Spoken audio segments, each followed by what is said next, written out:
Come in, guys. Come in. Don't swipe. Don't swipe. Just stay here.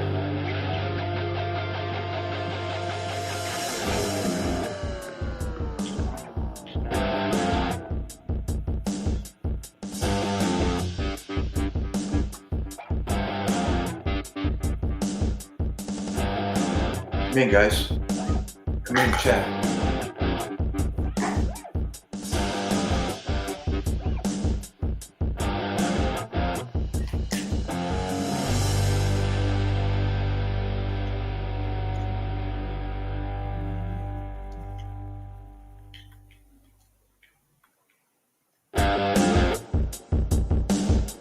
Test, test, test. All right. Got it. Come in, guys. 24 people. Flow on in. Come on, let's chat.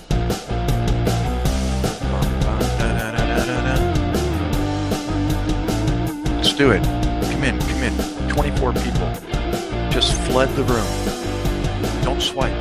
Don't swipe. Don't swipe. Just come in, come in.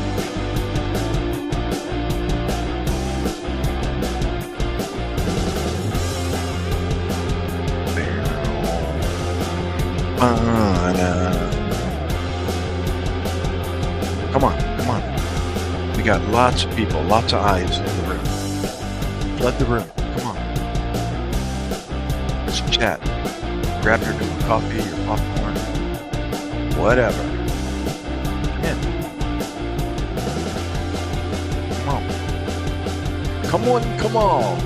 Come see Jojo the dog-faced boy. He neither eats nor sleeps nor crawls nor creeps. He's 15 inches across the eyes and smells like a wolf. Jekyll Sack. Good morning, Christelis Arjona. Christelis Arjona. ¿Cómo estás?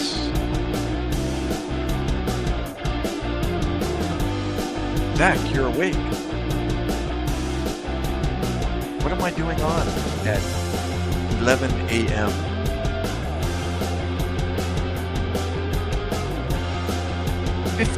People. We got 15 eyes. Come in, come in. You just woke up, I figured. You know, we might have one of those 14,000 years today. We'll see.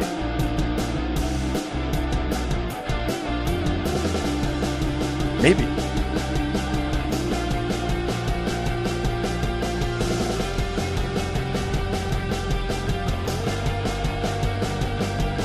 Hey Zach, I was watching another fantastic video. Have you heard of Sam Samoon? I don't know if I'm pronouncing his name right, but his name's Sam Samoon. He's like an expert at the Quran and the Bible. He speaks Arabic and he's got a vast knowledge of both. The guy's phenomenal.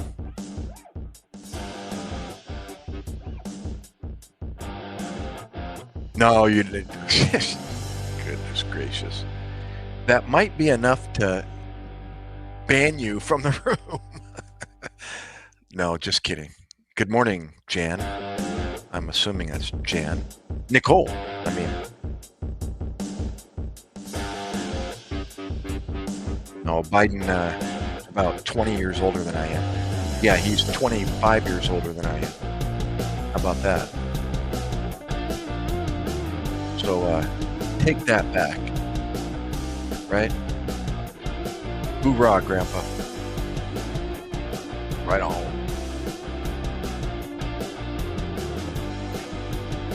Well, what do you look like, Nicole? Dolly Parton? She's about as old as Biden.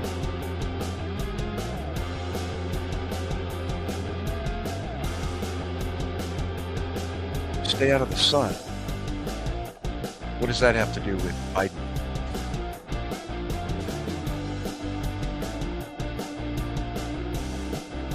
Or does it? It's just a random comment. Amen. He already did. 8 years ago. Actually, 4 years ago when he left. Now he's got another chance.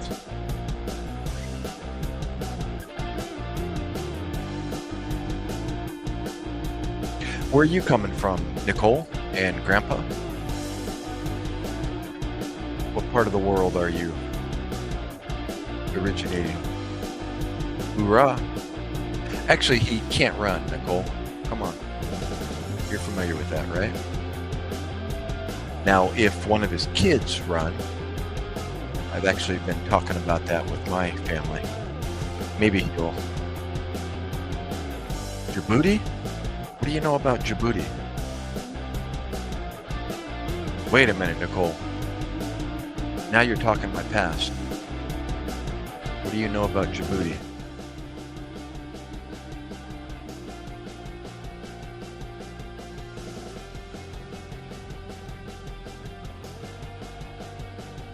Seriously, what do you know about Djibouti?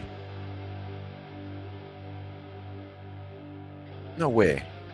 In Iraq? Al Anbar province?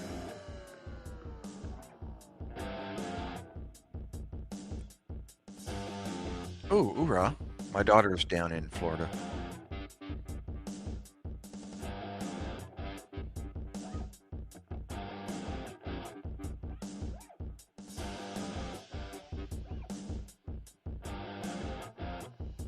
Oh, there's a Djibouti in the Al Anbar province, Iraq, as well.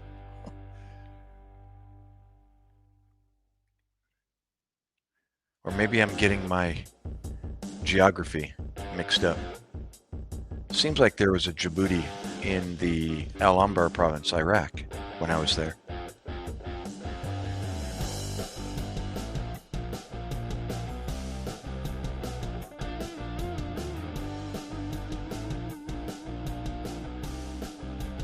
Yeah, maybe I'm all screwed up in my thinking.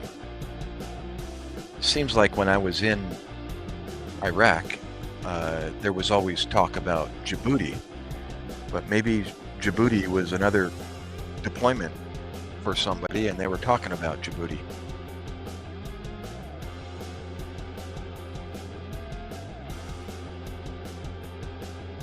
Hoorah.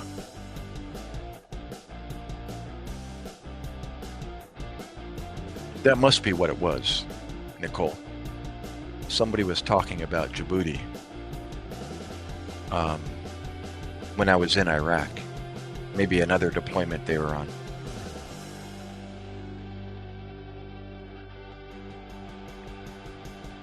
Now you got me thinking. It's like, who was talking about that?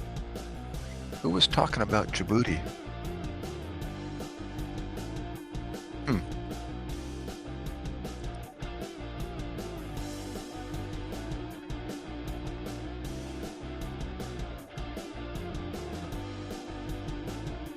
Well, welcome to the live stream there, Nicole. Is it near, you have to educate me on the geography, is it near Kenya by any chance?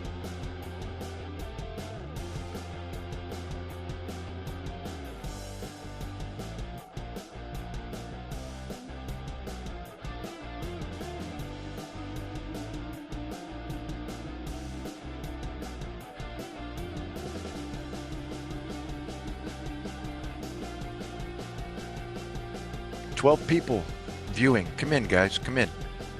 Drop on in. Say hello. Hit the like for me. Could you? At least the like. I mean, if you want to subscribe, great. But if not, that's fine. Just hit the thumbs up for me. Could you?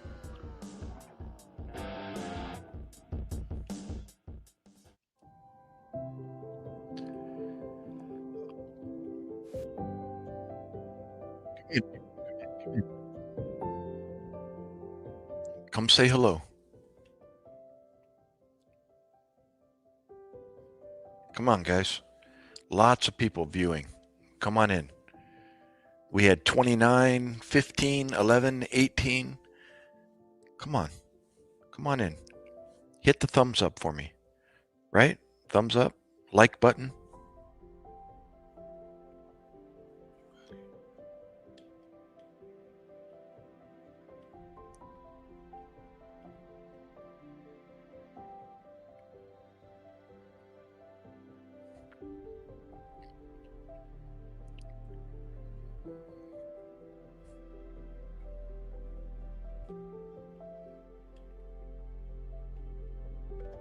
Come on in.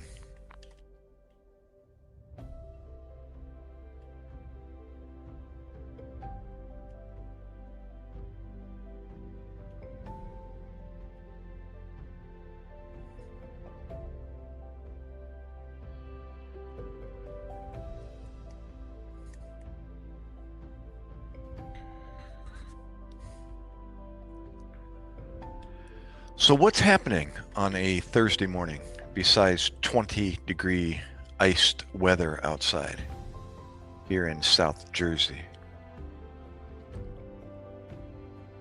What's the weather? A little bit cooler down there in the south, Grandpa? How about Nicole? Are you, what's the weather in Djibouti?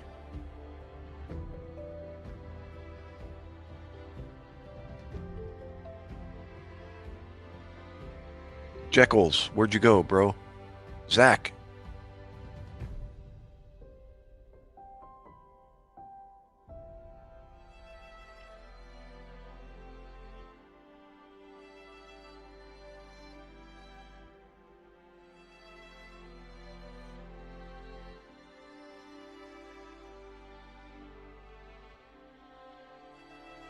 There he is.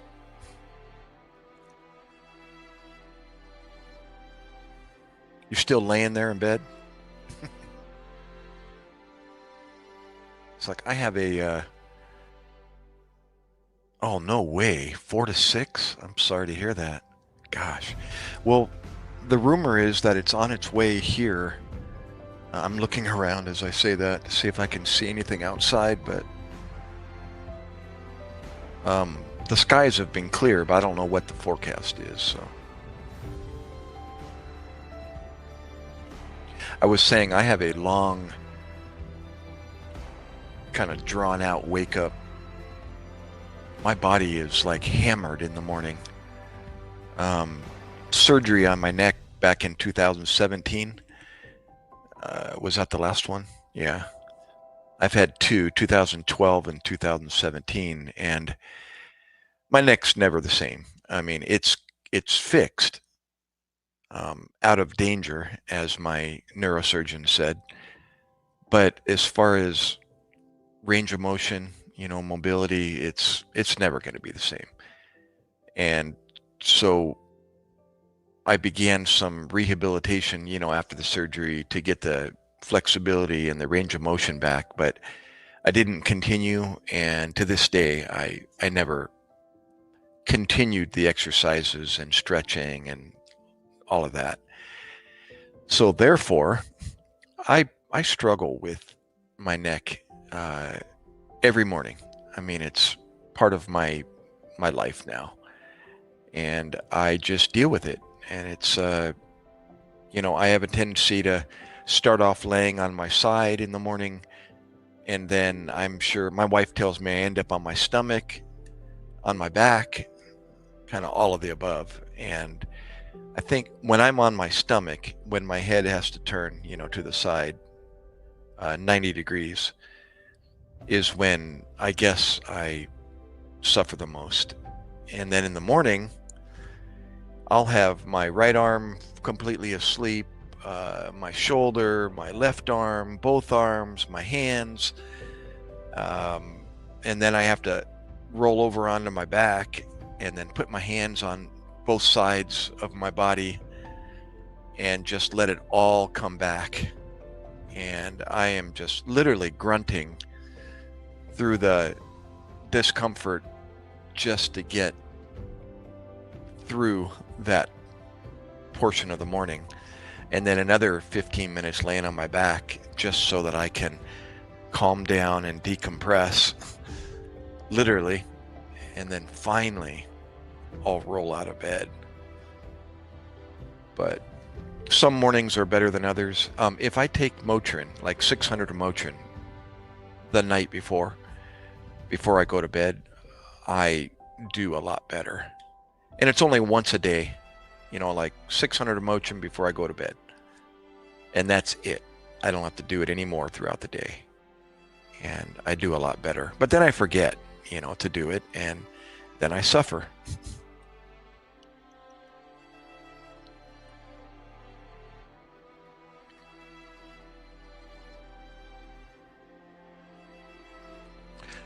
Let me back off the camera here a bit. There we go.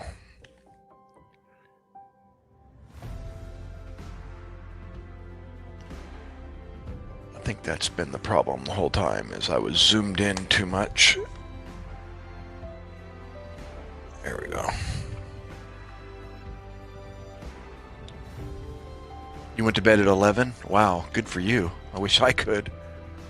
That's my goal today.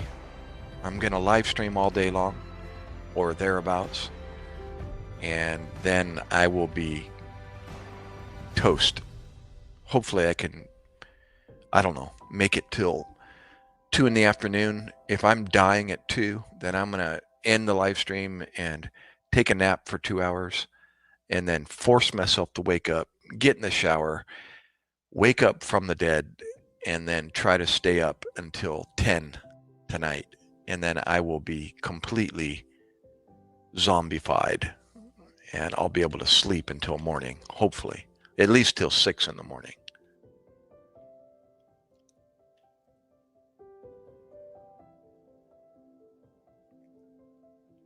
Oh, well, you sound like me. That's kind of what I've been doing. Except at 6 a.m., like I haven't been to sleep yet since last night. I woke up at 8 o'clock p.m. and I've been up. So might as well just try to stay up through the day.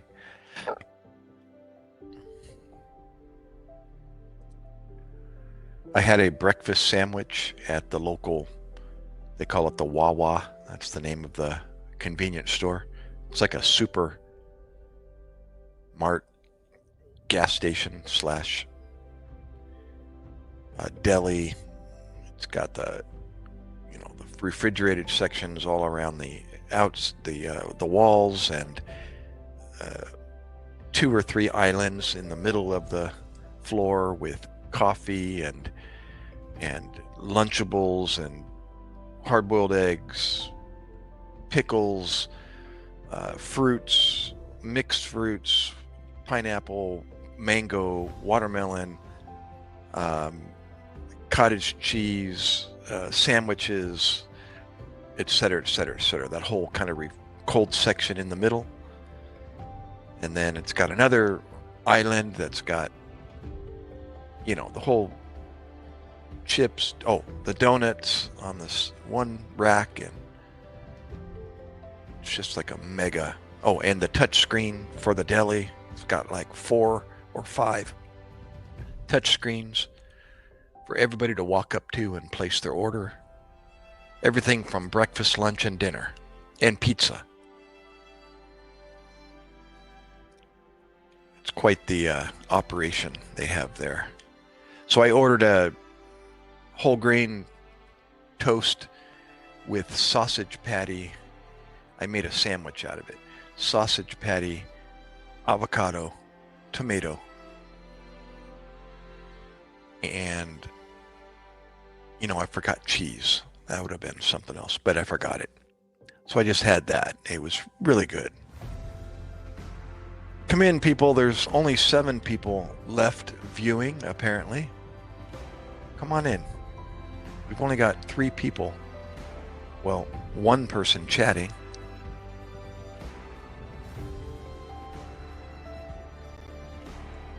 Crystal, where'd you go? Arjona. Christelis, Arjona.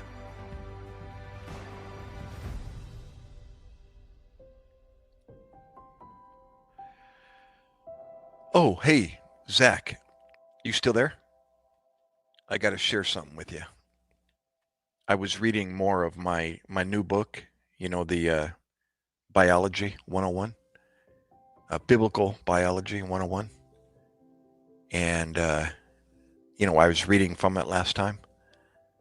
Well, wait till you hear this part. I mean, it's getting better every page. I love it.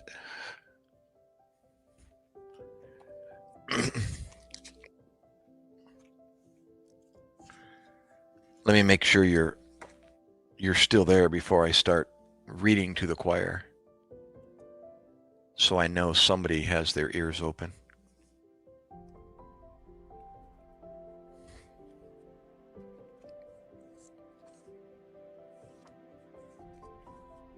Good. So I'm on the next chapter. Can't believe I've already made it to page 28. 28, yeah. 28? Yeah, 28. The chapter I'm on now is Life Was Designed to Change.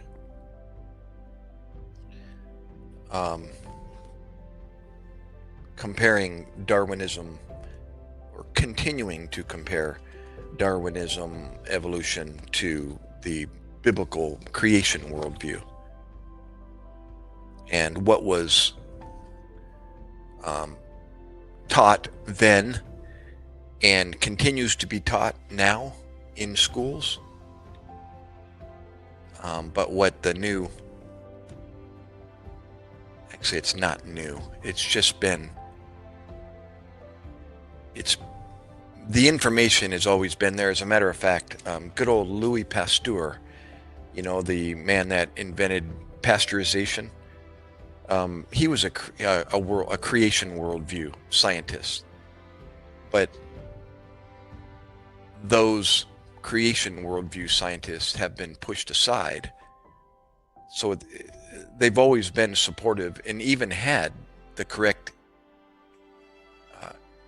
conclusions, but nobody's been listening, and the evolutionary worldview has been infecting society ever since then, since Darwin's days. So the end of the last chapter, he concludes with this. It's like, imagine this. So Dr. Carter says, clearly, life must have been designed by a super intelligent being. But how did God make life? This is a fascinating question. It is a bit beyond what we can understand. I would have to say far beyond what we can understand. But we know enough about biology to at least have a rough idea. First, God had to have a plan. He knew what he was doing, after all. He had to choose an information storage system, DNA, code and instruction set into that system, the genome, and then design multiple maintenance, repair, and duplication systems that are all coded into the genome. Sorry, let me get back to the comment screen here. Crystal, what's going on, young lady? Hold on a second. Crystal, let me finish this. This is getting good, getting better.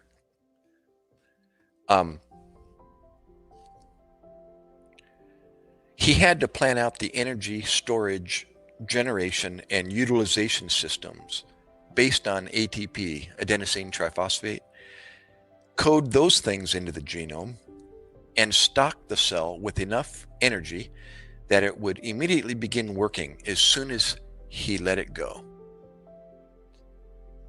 He had to design complex biochemical manufacturing and recycling processes and code those into the genome as well. He designed large and complex proteins, polysaccharides, and nucleotides. He also designed multiple systems to chemically modify those long-chain molecules. Some of these, like DNA, RNA, and protein modifications, are becoming well understood.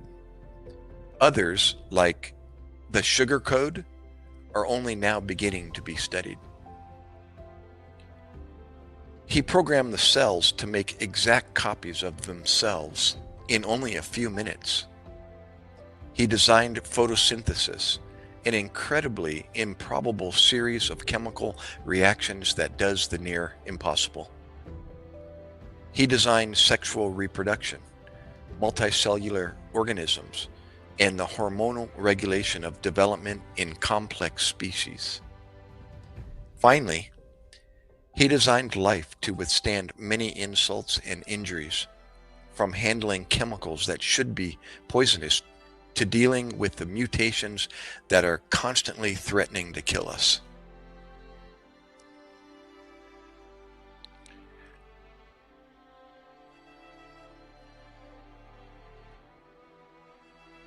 Yeah, it talks about mirror life here. I'll get to that, Dr. Wow. That's actually the chapter I'm reading right now. Mirror imaging, bizarre, like you said. Really interesting, though. These systems, finally, he designed life. I already read that. These systems had to be designed, assembled, integrated, and turned on simultaneously.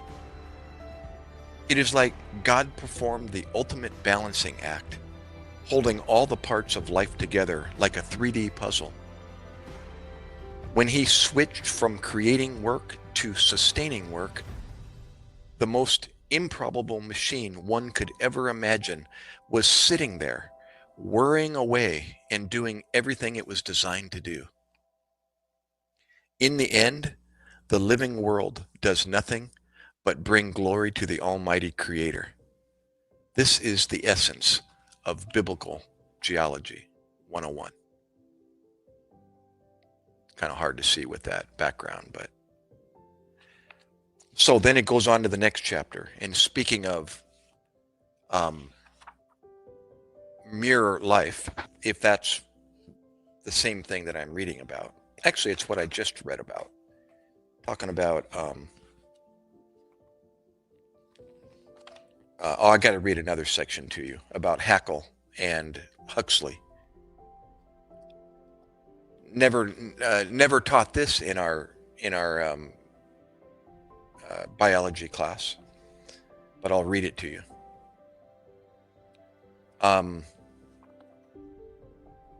Here it is. Mirror image madness. Yet another consideration is many biological molecules have mirror image forms. We call them left-handed and right-handed, depending on the way polarized light twists as it passes through a purified solution of these chemicals. Living things exclusively use right-handed sugars and left-handed amino acids. There's no reason for this. Life could easily use the other forms. Worse, there is no reason why living things could not use a mixture of left-handed and right-handed versions. True, if you added left-handed amino acids to a protein, you will disrupt its shape and destroy its function. But that is only because it was designed in a certain way. God could have used a mixture. He did not. Considering that there are 21 amino acids used in proteins, the probability that living things would use only one form is vanishingly small. Thus, probability tells us that life was designed. This is not true of DNA, however. A wrong-handed sugar would disrupt the pairing, and the chain could not grow further. Yet, there is no reason DNA could not use the other sugar in each rung of the ladder. This would create a molecule that is a mirror image of normal DNA, twisting in the other direction, but having all the same chemical properties. This handedness, or chirality, is a huge problem for evolutionists. Miller's experiments produced a 50-50 mixture of left and right-handed amino acids called a racemic mixture or race mate. Chemists have a hard job separating a race mate into its components, and usually use an already existing one-handed or homochiral substance to do so. But this substance is almost always derived from a living creature, made by homochiral enzymes coated upon homochiral DNA. But where the first homochiral molecules came from is a mystery for chemical evolutionists. Furthermore, homochiral compounds turn racemic over time. In fact, one dating method uses the rate of amino acid racemization to estimate the ages of biological samples. Time, again, is the enemy of vital molecules.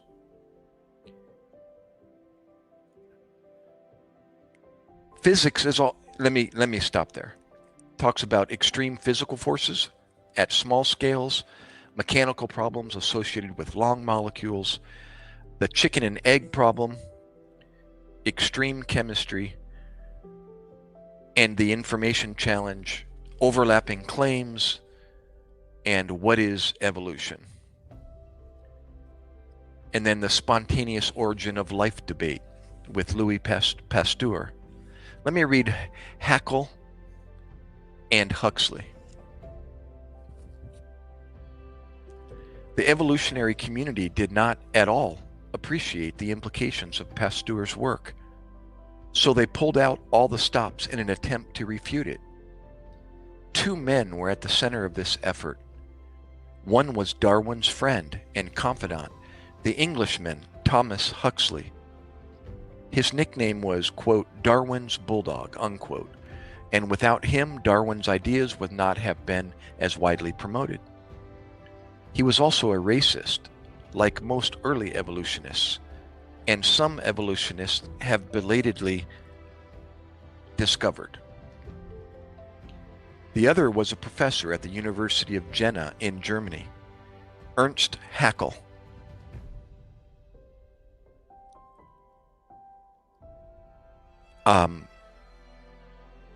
He was alternatively called, quote, Darwin's Bulldog on the continent, unquote, and, quote, the gadfly of Jena, unquote. Creation Ministry International's Russell Grigg simply called him, quote, the apostle of deceit, unquote. He is quite possibly the most lyingest scientist ever. He gave us important scientific terms that are still in use today, like ecology and phylum, and he named many of the stages during embryological development. He was also a virulent racist who lambasted the Bible for teaching equality of races because of our common descent from Adam. Haeckel and Huxley were involved in a major fraud of fundamental importance. You almost certainly did not learn about this in science class, but it was huge news back in the day, and their claims were critically influential in establishing evolution as the dominant scientific paradigm. This is Biblical Biology 101 by Dr. Robert Carter. You can find him on YouTube. He actually came to South Jersey and did gave a message, which I was fortunate to go down and listen to. It's his most recent production, Biblical Biology 101. In 1868, Haeckel took up 73 pages in a prestigious journal to document a new form of incipient life he called the Monera. I'm Googling and have been researching this for 17 years, Dr. Who, What, Where. I can only do so much at once. Yeah, Biblical Biology 101, Dr. Carter. Actually, that's the book. If you want, I mean, you can find numerous videos and talks on YouTube from him. One I'd recommend as well is I got it saved here on my bookmark. Let me look at it. I'll tell you the title of it. I've mentioned it a few times in my live streams. It's Meet Your Ancestors, Adam and Eve webinar by Dr. Carter. Meet Your Ancestors, Adam and Eve.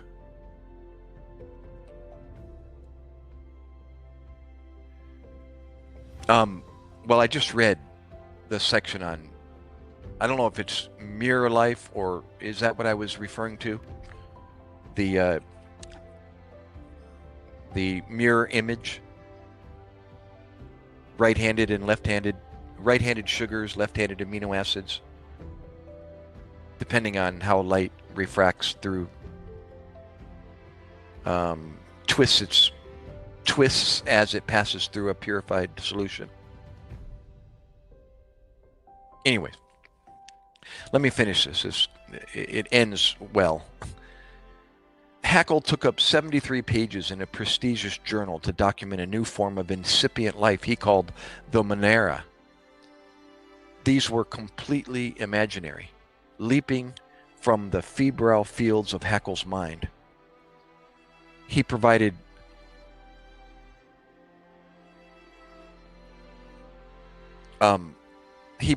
intricate, detailed drawings and ascribed scientific names like protamoeba,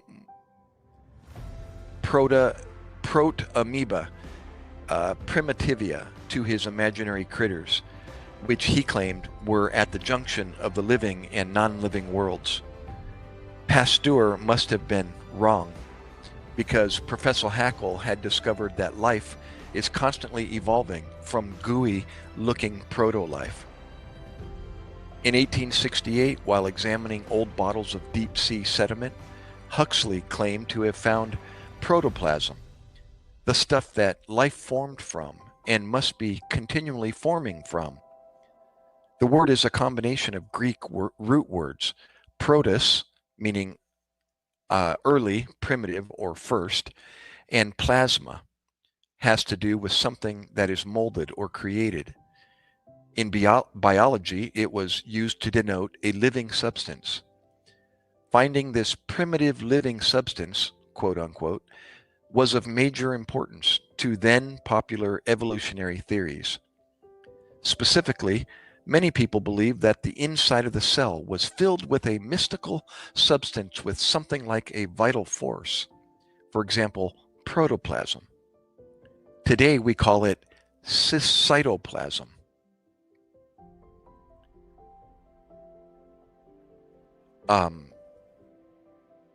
Where was I? Finding what they thought was protoplasm outside the cell allowed them to make a direct link between the physical and biological world. Oh, but how wrong they were! Exclamation point. The sediment samples Huxley examined had been collected in 1857, 2 years before Pasteur published his work on spontaneous generation. Huxley saw what looked like cellular material, but it was amorphous. It was really a whitish slime that sat on top of the sediments in the bottles. With this discovery, Huxley proclaimed there was a 100% continuum from simple chemicals to humans. Haeckel agreed. He wrote to the journal Nature to trumpet Huxley's discovery. It probably helped Haeckel's attitude that Huxley had named the stuff Bathybius Haeckelii, or however it's pronounced. In other words, after Haeckel's name there at the end. The story did not hold together very long. However, 5 years later, in 1875, a chemist on board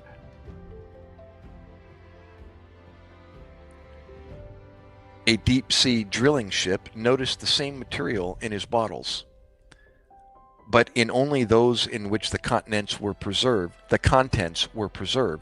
in alcohol.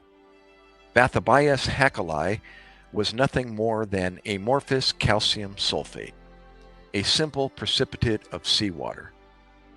Huxley did not fully admit his error until 1879. Haeckel held on until 1883, and even then only admitted the error grudgingly and obtusely. Why is this discussion of a short-lived fraud, included in a book about biblical biology? It is so that we can understand how important having a mechanistic explanation of the origin of life is to Darwinism. The naturalistic, materialistic, philosophical worldview behind Darwinism simply cannot tolerate the fact that life is complex, well-engineered, and obviously designed. This is no less true in the 2000s than it was in the 1800s.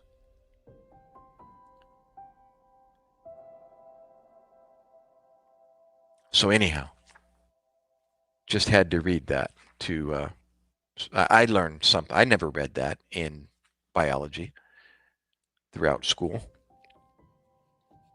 Imagine that, right? Good old Louis Pasteur. Yep.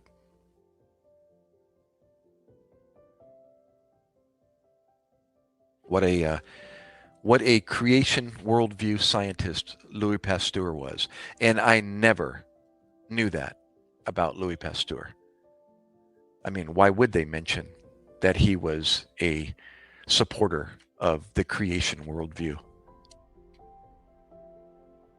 Sad, huh? Yep. Okay, I'm sorry. Let me read some of your comments here. I was, as you saw, busy reading away here.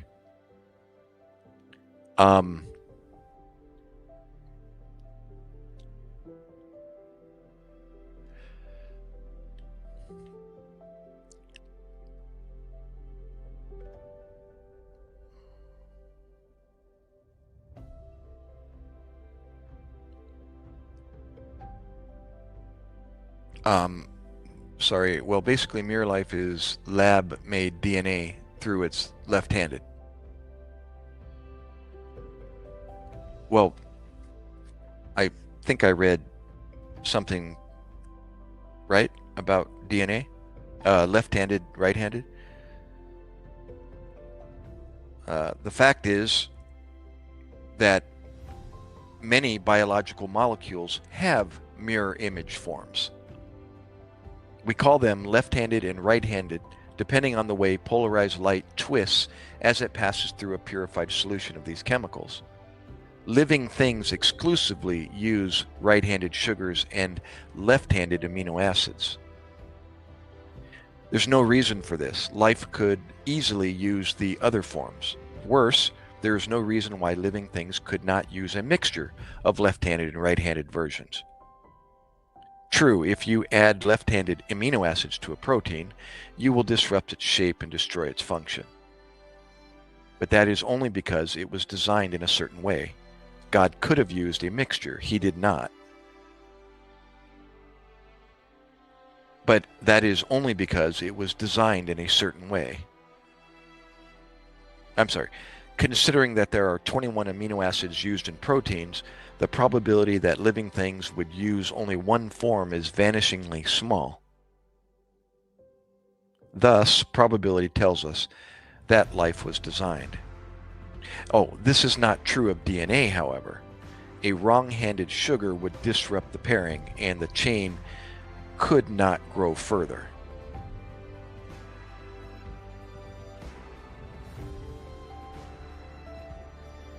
So it agrees with what you're saying. There's DNA does not, however, use both right and left-handed DNA.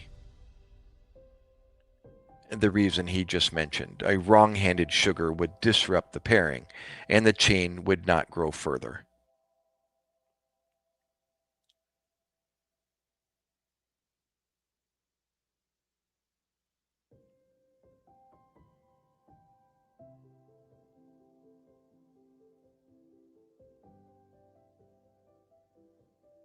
So am I correct to say that, if you use an other-handed DNA, then it's not gonna live. It's not gonna form.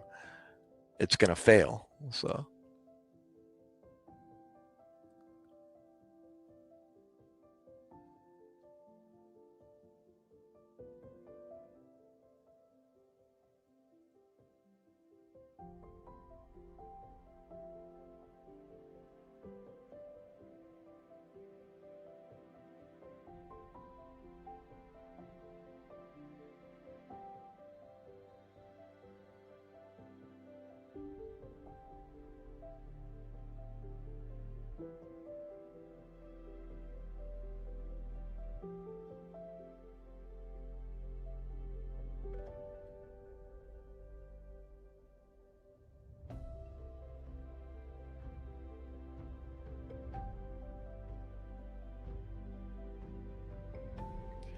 yeah, bear with me here. I'm just kind of scanning through your comments here.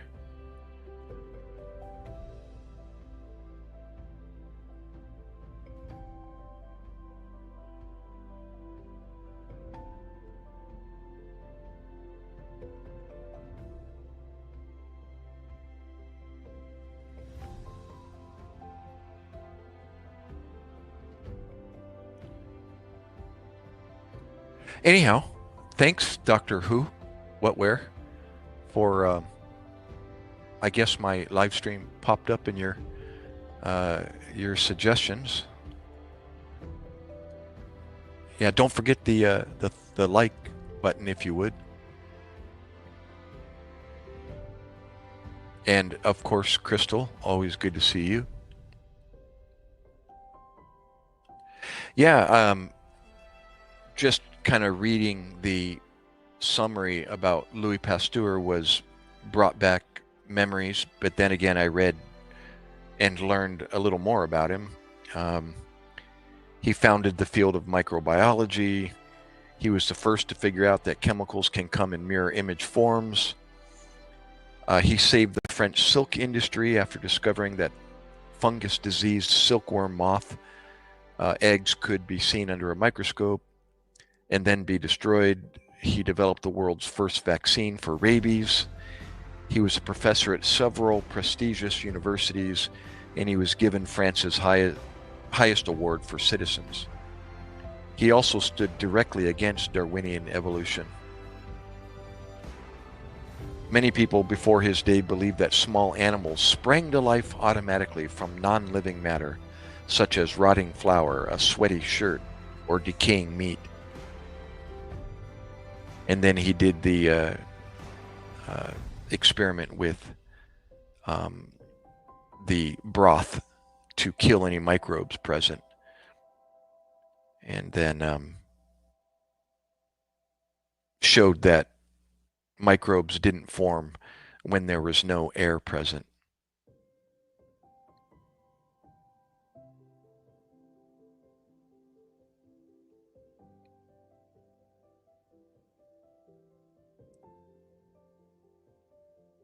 But spontaneous generation is an essential part of the theory of evolution. It's impossible. Life comes from life.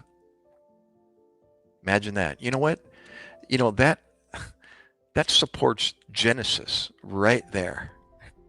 Life comes from life. Life doesn't come from non-life. Life has to come from life. Therefore, which came first, the chicken or the egg?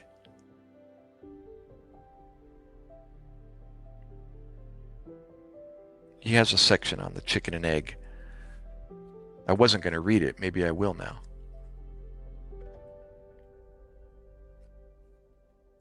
Howard, welcome back. Good morning.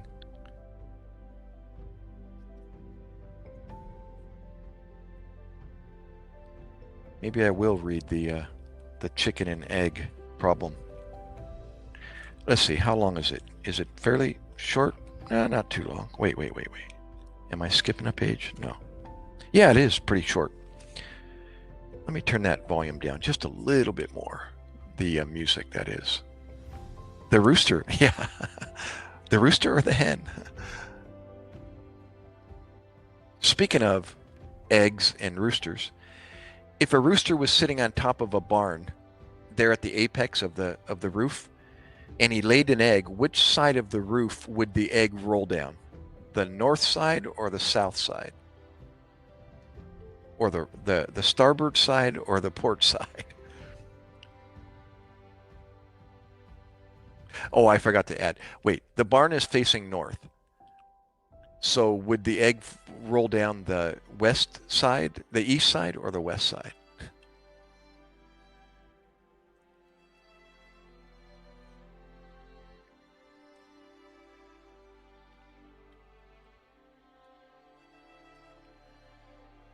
I'm sure you've heard that one before, right? So let me read the chicken and egg problem here. Speaking of chicken, roosters, and eggs. Roosters, hens, and eggs. Here's the chicken and egg problem. Well, if a tree fell in the forest, what side would it fall? And yes, mate. You know, I have an answer to that. I've had so many people debate me on it, but it makes total sense to me. When that question was asked in my whatever class it was that I was taking, and the teacher asked that question, you know, if a tree fell in the forest, you know, outside of hearing of anything, would it make a sound? And the answer is no, it would not.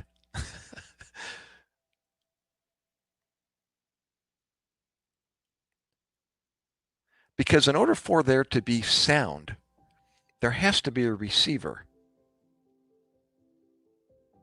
There's three constituents of sound. I'm going to use the wrong word, but whatever it is that's going to make the sound, in this instance, the tree and the ground, sound, or I should say, vibrations going through air, and then a receiver. No, I said anything that could hear it. You know, if nothing was present to hear it, would it make a sound?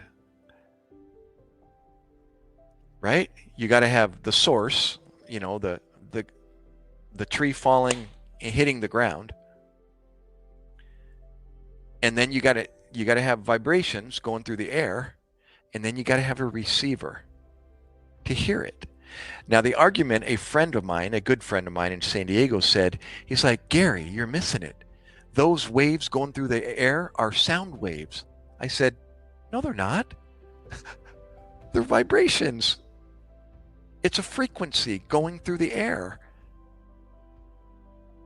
If you had a monitor there, a sound monitor, you know, an oscilloscope, an oscilloscope, to detect the vibrations, you would see the amplitude of the wave going through the oscilloscope. You know, depending on the pitch, the frequency, you know, and causing the wave to be narrow and, you know, close together, or it would be slow and curved, you know, based on the frequency. But they're not sound waves. The only way they're sound waves is if you have something to hear it. And he was adamant. He says, oh my gosh, I can't believe you're denying that. I went, what are you talking about? How is it sound if nothing's there to hear it? And he used the argument, well, you're saying, so if sunlight is present in the day, but yet there's nobody to see it, that it's not light waves, that there's no light. And I said, well, think about what you're saying. If nobody's ever seen it, there would be nobody to give it a name. So how would you know it's light if you can't see it?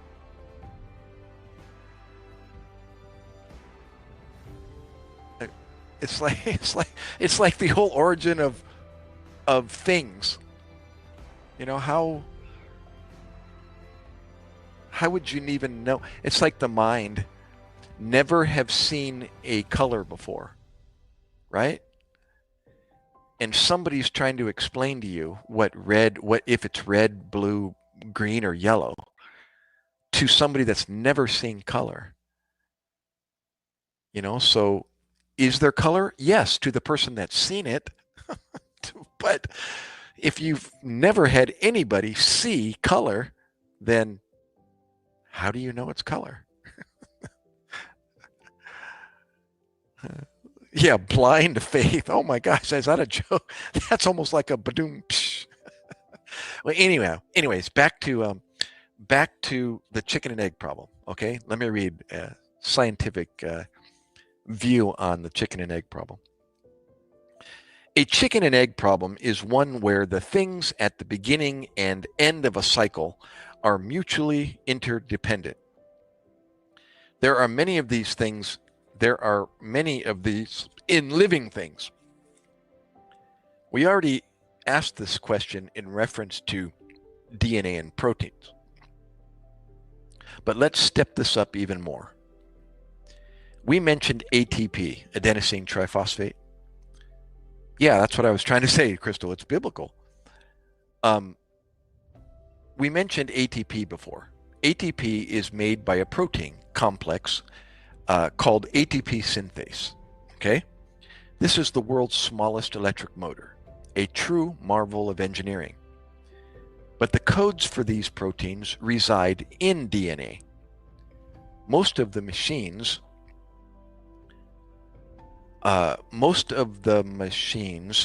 that make proteins from DNA require ATP. How can they use ATP before ATP synthase is manufactured? Question mark.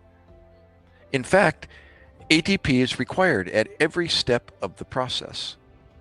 Making messenger RNA from DNA, charging the transfer RNAs with amino acids and activating them so they can bond, translating the RNA into protein, folding the protein, etc. While some simple cells, under some conditions, can produce small amounts of ATP by incompletely breaking down sugars, it requires a massive amount of ATP to produce the ATP synthase motor. Continuing. The cell must remain efficient if it is going to survive. So one would never expect a primitive cell to expend gobs of ATP as it experimented with ways to make ATP synthase. So, which came first? ATP? ATP synthase? The code for the ATP synthase proteins? Or the code for the machines that produce the ATP synthase proteins? Say that 10 times. These must all exist simultaneously and be operating simultaneously for life to exist. Did you get that? Life comes from life. That isn't what he said. That's what I'm saying. But he does say that in a moment. All abiotic origin of life scenarios fail when presented with the chicken and egg problem.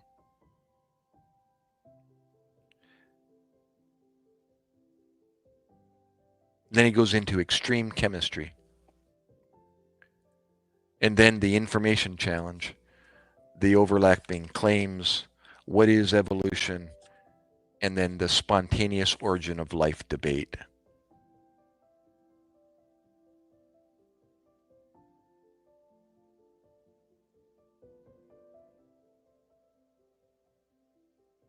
Here, you know, Pasteur stated this: the more I study nature, the more I stand amazed at the work of the Creator. Never heard that. Never heard that in biology about Louis Pasteur. Didn't know. He was a creationist. Imagine that. Taking the Bible out of biology class. Taking the Bible out of the dictionary, out of Noah Webster's dictionary, and calling it Merriam-Webster's dictionary.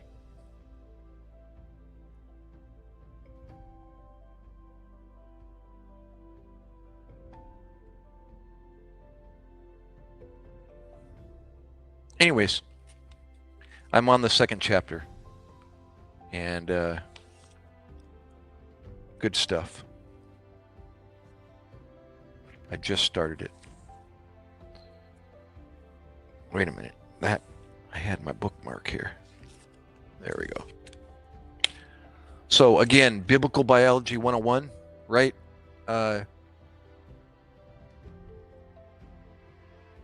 Hey, I downloaded. You did. Awesome. Is that what's his name? The audiobook? It's in many of the apps, the Bible apps. That usually comes with an audio version of it. By Alexander Scorby is the best. That guy sounds like what's his name? That narrated the movie Roots. What was his name? That real deep-voiced black actor. What was his name? But Alexander Scorby is. I mean, it's just like resonates. His voice resonates, and it's beautiful to listen to the Bible through his voice.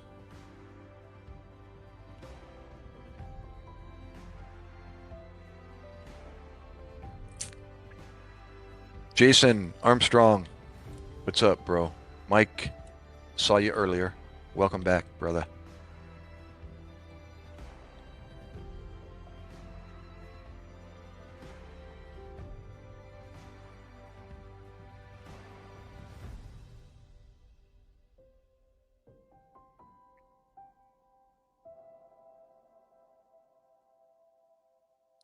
Oh, Nick Smith. Sorry, brother. Are you still there? Mr. Nick. 10 minutes till no one here. I'm sorry? Oh, till noon here. Got you. 10 minutes till noon here. That's same time as me. Mr. Nick?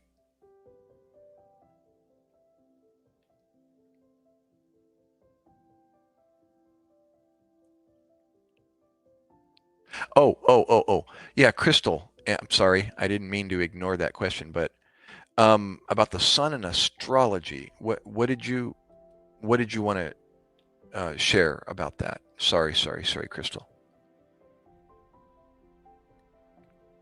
Sir King Louis? No. Louis Pasteur. Pasteurized cheese, Pasteur, pasteurized milk, pasteurized. He's the one that discovered that there were microbes causing, the mold. And the scientists before him thought it was spontaneous life, that life just appeared out of meat. The maggots just appeared out of meat. The bugs in flour just appeared. And he showed that it was because of the air that was in the product.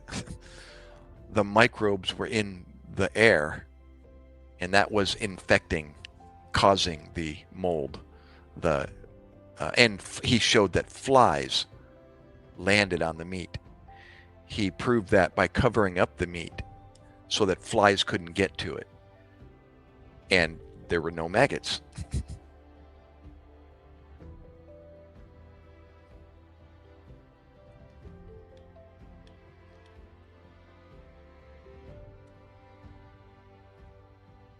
Oh, so what does that mean, Mike?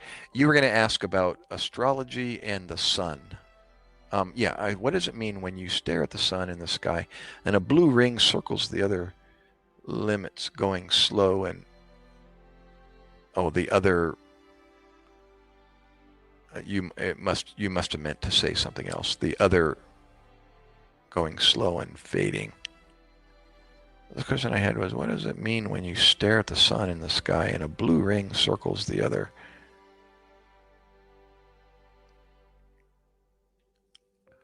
Pasteurized milk?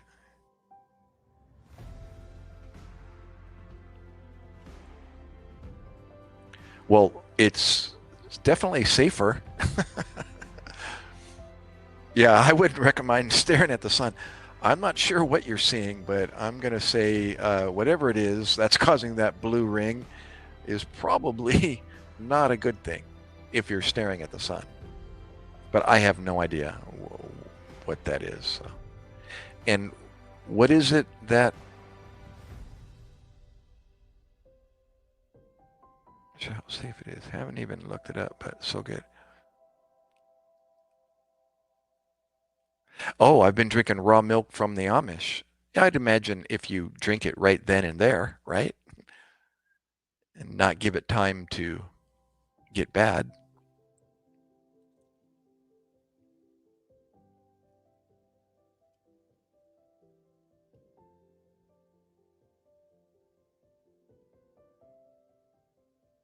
Yeah, that's what I was thinking, Mike. It means you're going blind from looking at the sun. I'm sorry. That's what I was saying, is that it doesn't sound good, though. If you're staring at the sun and you start seeing halos around things, it's got to have something to do with the light refracting inside your eyeball and causing some kind of a bluish hue or something. That's a theory to tell your children not to stare at the sun because it is the brightest thing in the sky. It's like staring at a bomb explosion. Well, staring at a bomb explosion, you're talking about a nuclear bomb. But yeah, it's not wise to be with your head up staring at a bomb explosion, period. The barometric change in the air is going to take your head off or cave your eyeballs in. I know from personal experience.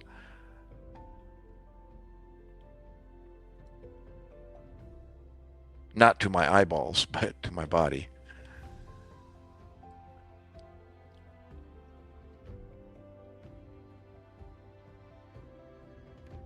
Jason, oh no.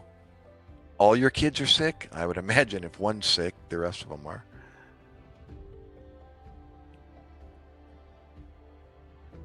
Yeah, yeah. So what's for breakfast, people that are, well, it's almost lunch now. It's noon here on the East Coast. Can't believe it. It's noon, and I'm not tired. Woohoo! That's a good thing. I'm going to have to make some lunch. What can I do while I can move the camera and at least point it at the kitchen. I already had a sandwich for a breakfast sandwich. What am I going to have for lunch? Maybe I'll just do bits and pieces of things. Some celery stalks and peanut butter. There's some apples over there. I already had a salad yesterday for lunch. There's got to be leftovers in there. Yeah, there's some soup that my wife made. Yeah, make lunch, honey. What's for lunch? Make a PB&J. Yeah, yeah. I haven't had a peanut butter and jelly in ages. Oh my gosh.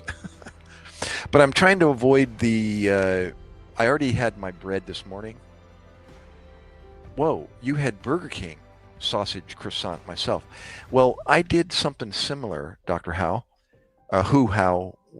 Dr. Who, what, where? There's a convenience store here on the East Coast called Wawa, W-A-W-A. It's like a mega convenience store with everything from touchscreen, deli bar to coffee bar to lunch bar to all the coolers on the outside of the wall, on the exterior walls, and of course all the racks with the chips and the candies and the gum and the, all the convenient stuff. And it's got a donut rack, and it's got, multiple registers and self-checkout touchscreen monitors. And so anyways, well, I usually just get like a 2 pieces of whole grain bread with butter, and that's like my snack as I drive my wife to work, the last mile to work. She likes to stop there in the morning. And so, but this time I got the same 2 pieces of whole grain bread, but I ordered sausage patty. Speaking of breakfast sandwich, a sausage patty, avocado, slices of tomato, and that's all. I was looking for scrambled eggs, but it wasn't one of the selections. I could have asked for it. I didn't think of that. They have scrambled eggs as well. And I told them, make a sandwich out of it. So they just put it in the middle and put the other piece on top, and it was super good. Definitely super light and super good. So, what is Punk Bunny coffee?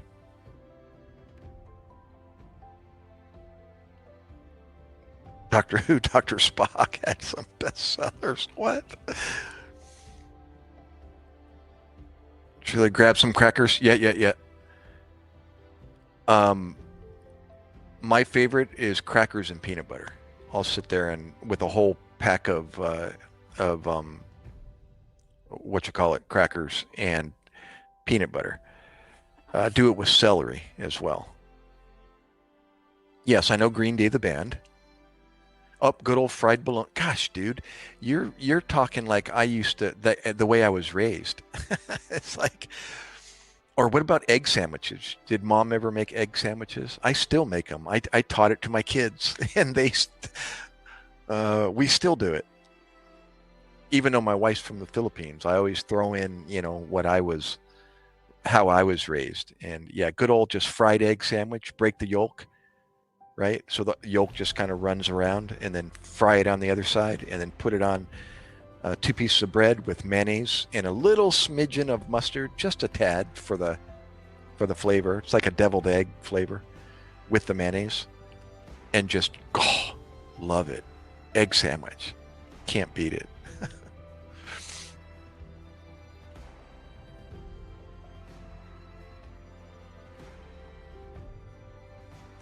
Oh, so anyways, yeah, I've started a trend with cycling my carbs. So I'm still eating what I normally eat as far as carbs go. White rice, wheat bread, whatever your choice is. But I'm just not eating it every day. So I'm cycling it in like 3 times a week. The other 4 days, or however day it works out. Yeah, the other 4 days I'm avoiding that. So I'm not eating that carbs that day per se. The bad carbs, as they say. Spinach has carbs in it, but I'm not eating bread or rice or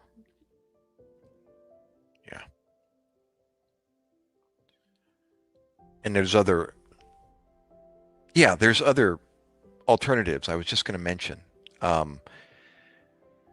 alternatives for rice and bread, such as beans, lentils,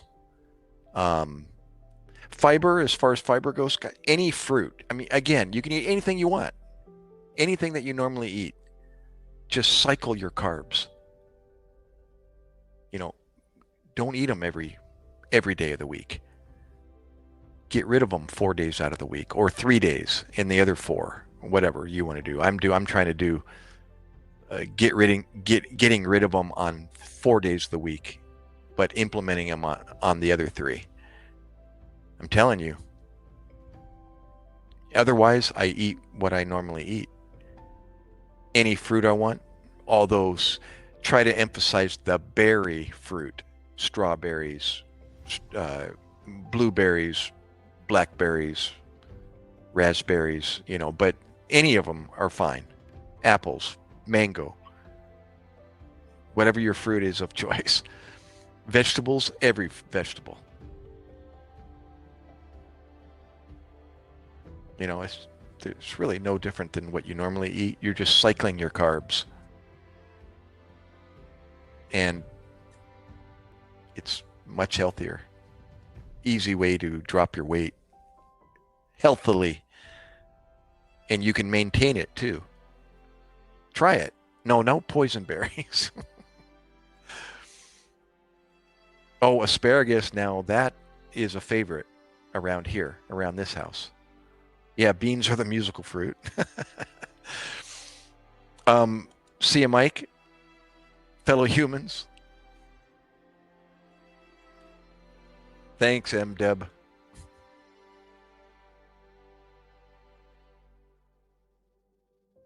Oh, Spam. Now see, in a Filipino household, that is like, I can go to the pantry right now and pull out cans of Spam.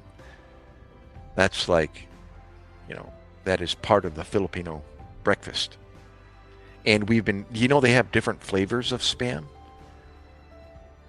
I love, gotta admit, the, what do you call it?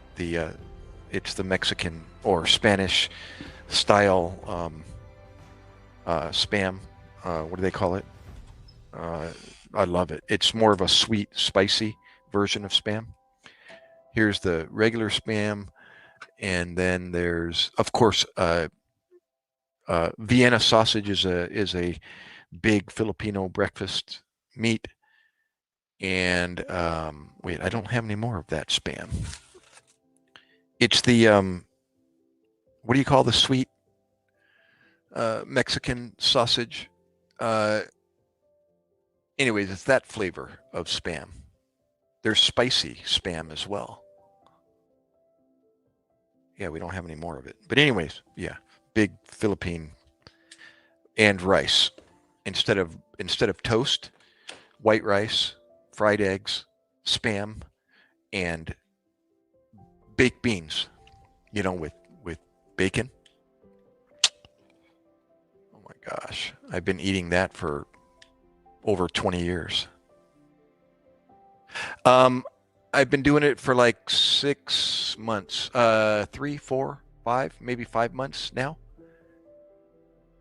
Yeah, I actually discovered it, actually hired a nutritionist just for 3 months. Spent like $125. I needed a kick in the butt to help me get back on the wagon as far as my diet, and it worked. I could have continued, but I decided to. I've got the printout from the program, and it's what I just said.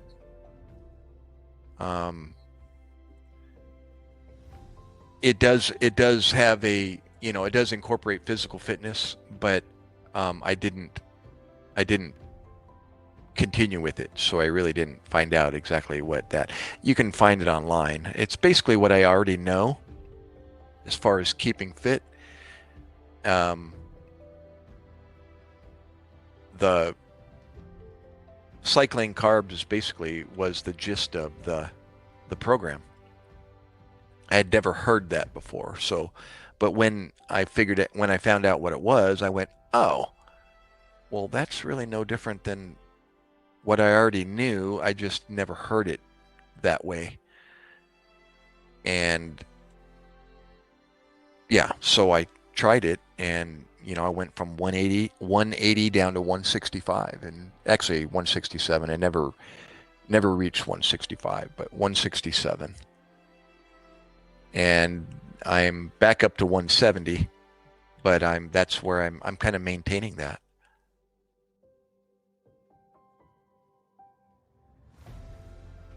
Oh, that's awesome.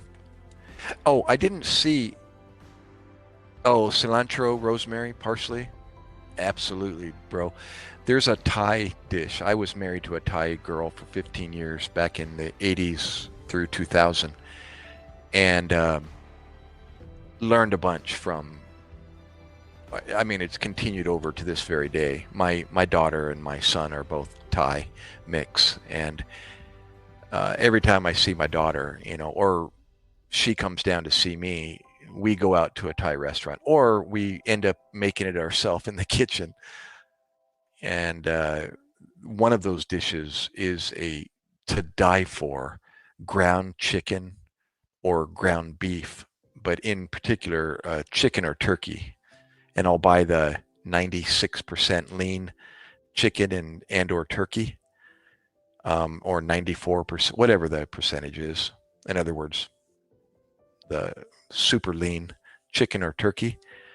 And you just buy a packet. Here, check it out. I'll show you what it is. I just bought it on Amazon again. The second, you buy a pack of 5, and it's what the dish is in Thai is lap gai. They spell it Laab, but I've always spelled Lap. But they kind of you pronounce the P kind of silently, or you just kind of nip it in the bud instead of saying lap. It's like lap. You never really pronounce the P.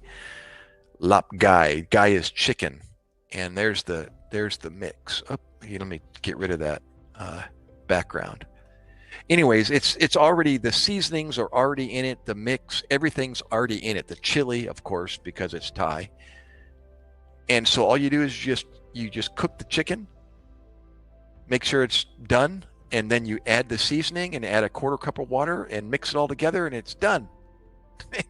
It thickens all by itself, and you add cilantro and red onions, diced cilantro and diced red onion. After you take the meat and the seasoning off the heat, after it's done, you take it off the heat, you add the fresh red onions and the fresh cilantro, mix it all together, and you either eat it with steamed rice, or if you want to nix the carbs for that day, use lettuce leaves. Any lettuce of your choice, red lettuce, the regular lettuce, or whatever your lettuce of choice is. And you do a wrap. You just put the chicken or turkey in the lettuce, and you do a lettuce wrap, and just put the whole thing in your mouth. And next thing you know, your nose is running and your eyes are on fire and your face is flush. And oh my gosh, my son and I devour it. Hoorah, Jason. Praise God for Trump. And wife is from Costa Rica. Hoorah. Well, does she like chilies? She'll love this. Oh, by the way, let me get rid of the background. I was in the middle of doing that, and I started talking. Excuse me here. No back.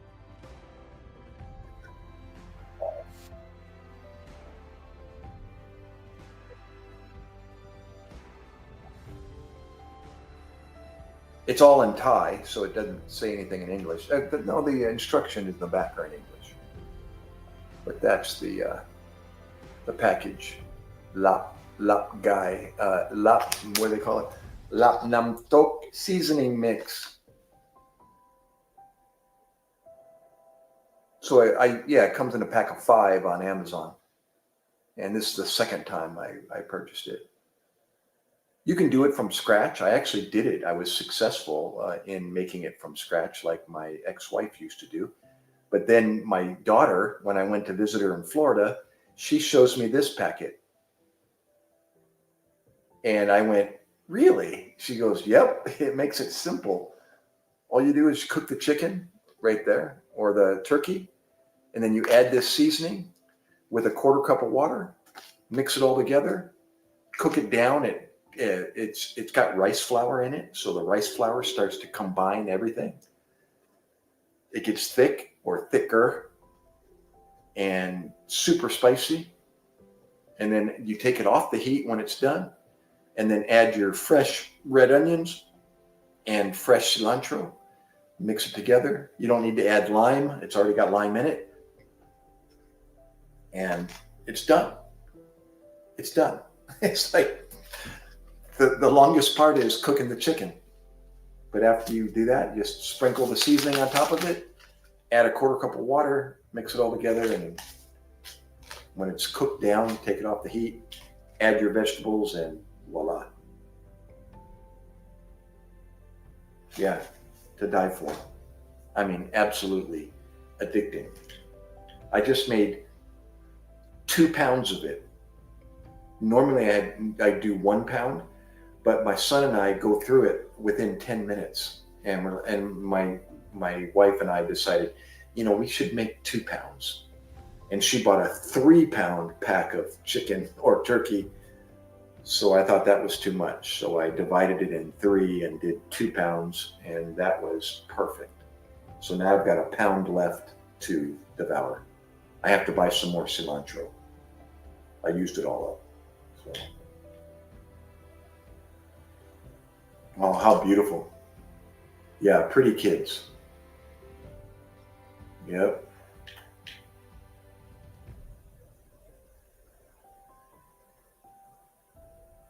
Awesome. Oh, carnivore, keto. Yeah, it's there's a bunch of those diets, well, this one was the one that sold me because here, let me tell you a little history.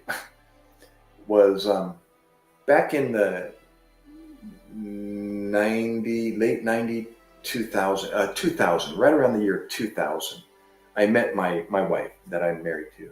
And her and I, living in Central California, up in Tehachapi at the time, I discovered a dish in a men's magazine, a Men's Health magazine, I think. And it was like a single recipe on a breakfast, eggs and, speaking of asparagus, it was eggs, asparagus, and something. Sounded really good. Well, it was an advertisement for the South Beach diet. You remember the South Beach diet?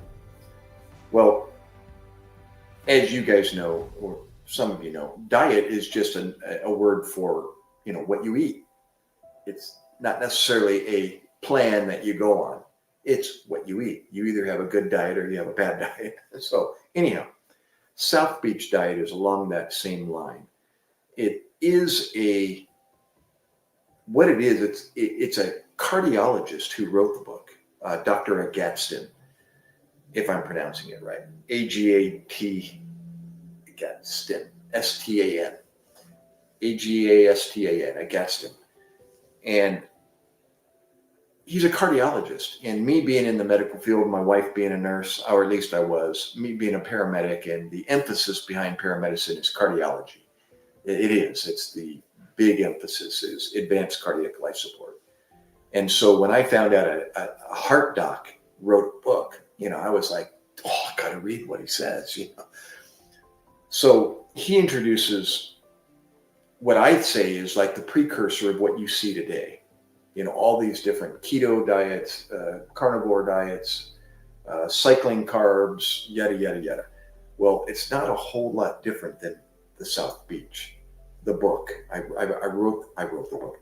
I read the book. And he talks about what's going on inside your body from a chemical standpoint, biological standpoint. And he dumbs it down, of course, for, the layperson to understand. And once he does that, then he introduces, here's what we got to do to reset your body so that we can begin a plan that's a lifestyle that's going to maintain your body clock now that it's reset. And that's exactly what he does. He gets you, it's kind of dramatic at the beginning, and it is hard to get through the no carb stage, to cut out all the stuff that you're so used to eating, all the bad carbs. It's a good carb, bad carb, good fat, bad fat education.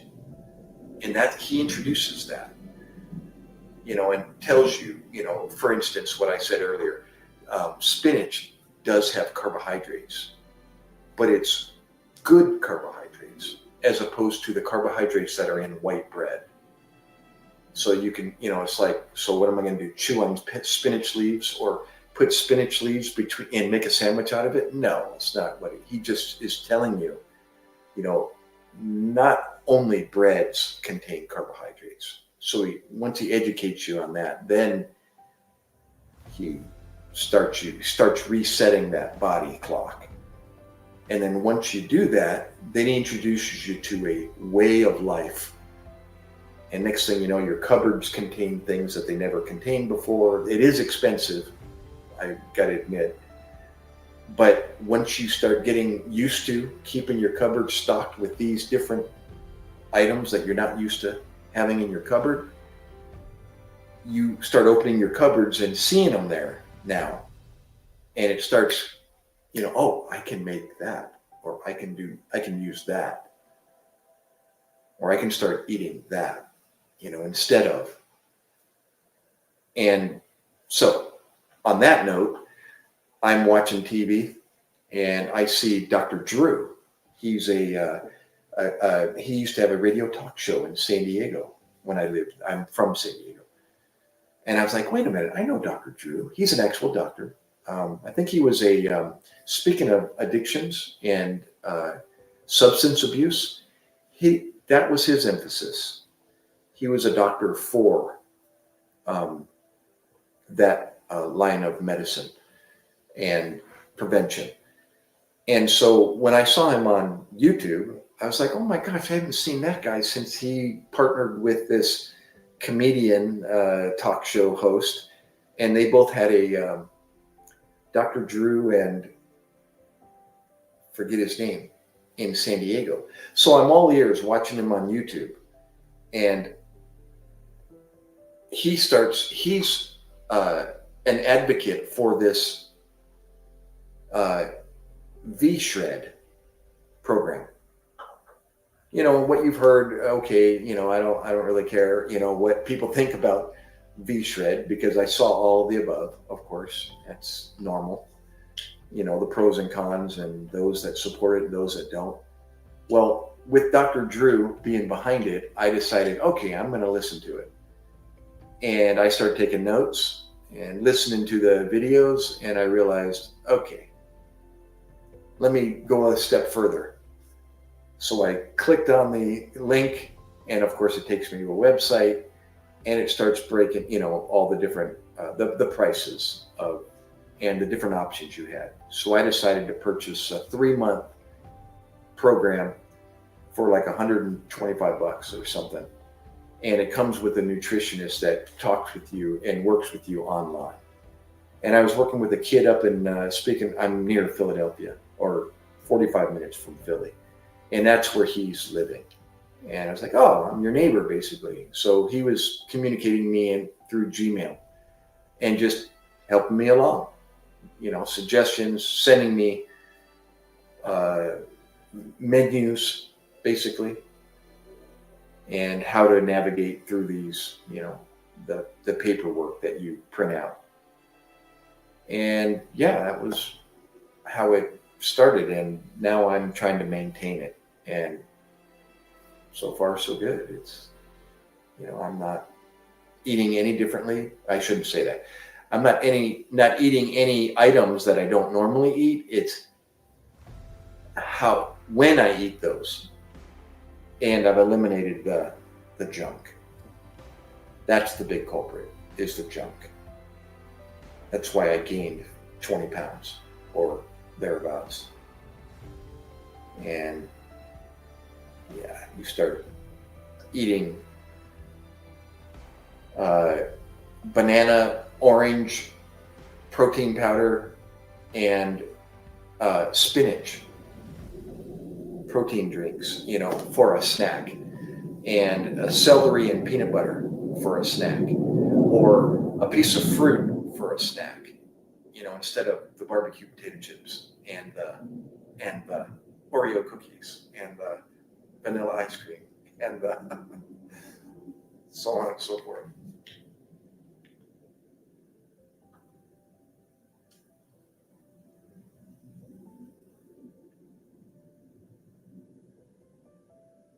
Well, you know what? I'm not going to say like inclusively or conclusively, but olive oil has a lot to do with their diets. And olive oil is pushed even in, I've been eating olive oil ever since the South Beach diet. Why do they have probably the lowest heart disease in the world? Olive oil. Yeah, Dr. Augustine was all about olive oil. And as well, it continues to this day, even with this nutritionist that I hired for 3 months. Everything uses olive oil.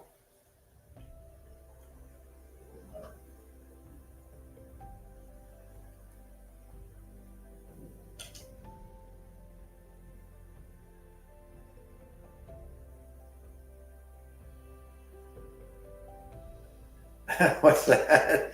Your youngest would eat 24 hours.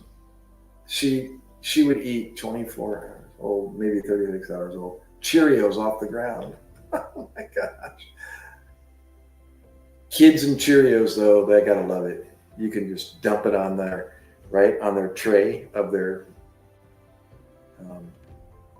high chair, and they'll pick Cheerios off that.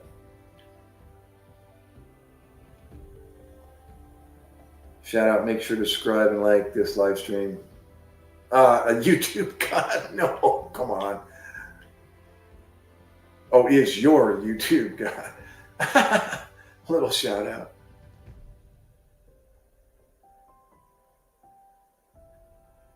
Oh, Cheerio. I just got that, Crystal, and thought, Cheerio. Oh, I bet you do. Oh my gosh. That's your only girl, right? Didn't you have 3 boys, 2 girls? And 1 girl, Jason? Yeah, she's the youngest. That's right. That's your daddy's girl.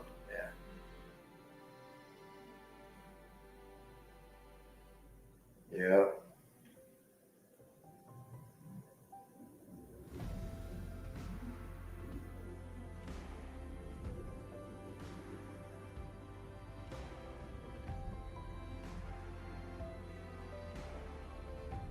Oh, I'm scrolling back here and reading some of your other comments while I was talking away here. Oh, wait a minute. You mean she's pregnant again? What? I'm showing just a little one.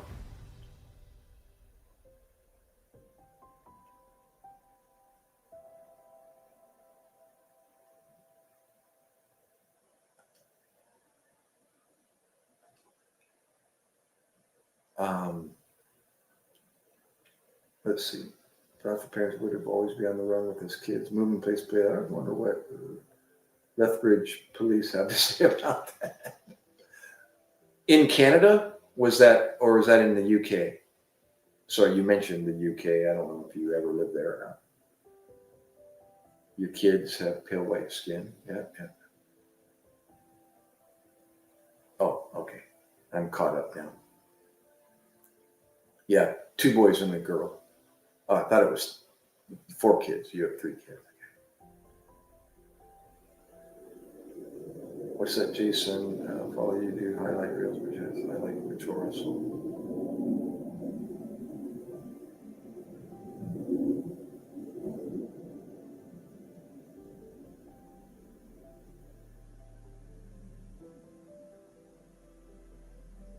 Now, Jason,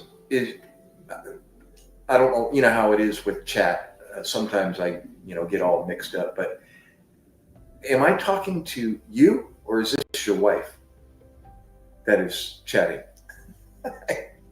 It's like, wait a minute. Is it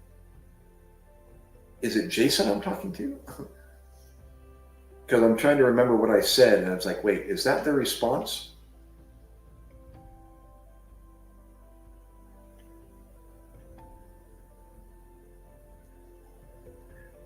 I got you. Okay. That's where it all began. You're funny.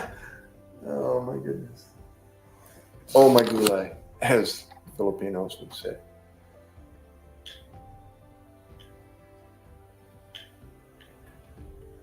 Oh, it's you, Jason. Okay. Well, I asked, is she pregnant? And then I saw, yes, I am. And I went, wait a minute, is this you or your wife? That's probably in response to something else, but I read it in the context of my question.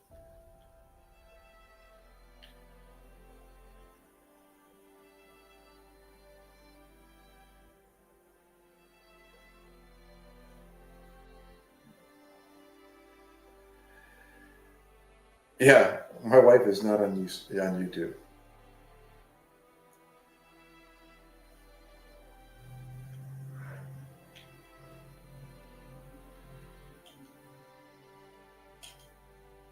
Well, I thought I had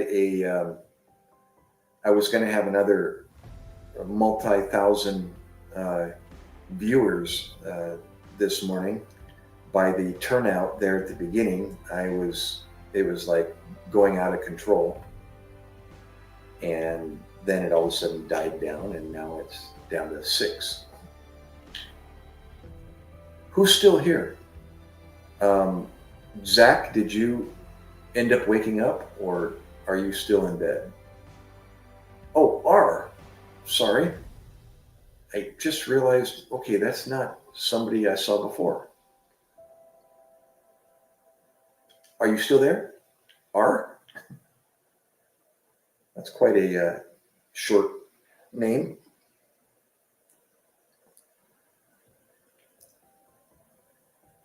Oh yeah, so back to the bump. Is she pregnant?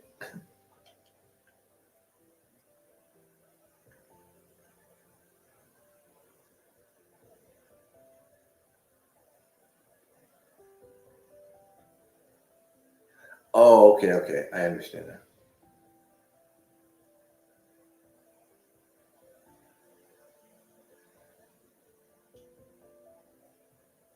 Well, if she's pregnant, how did that happen, Jason? Have you figured it out yet? Knock it off.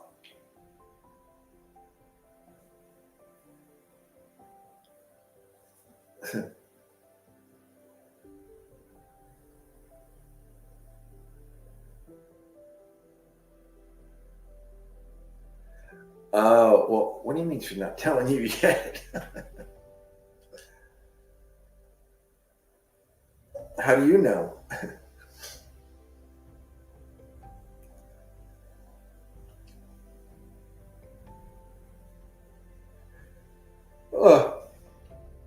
Here, wait a minute. Let me, let's see. I still have a little bit of coffee left.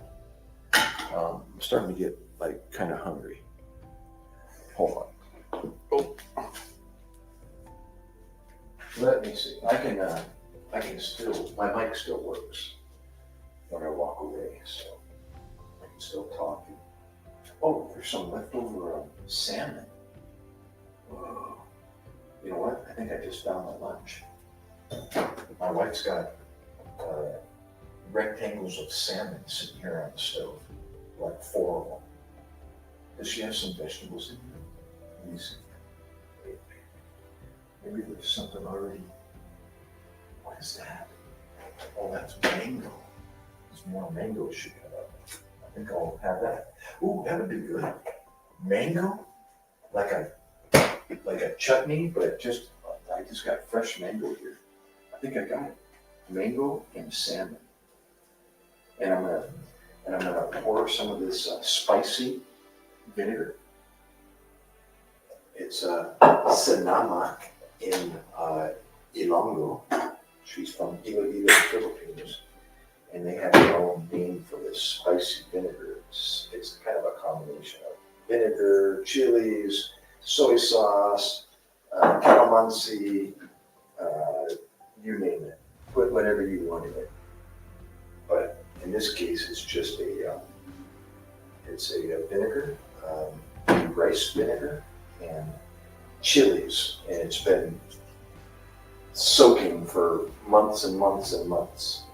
So you use that with your fish, and it is delightful. You can also buy it in the market, and it comes in names of, I'm rotating the little lazy Susan in here, from spiced coconut vinegar. Coconut is tuba, T-U-B-A, like tuba, but it's tuba.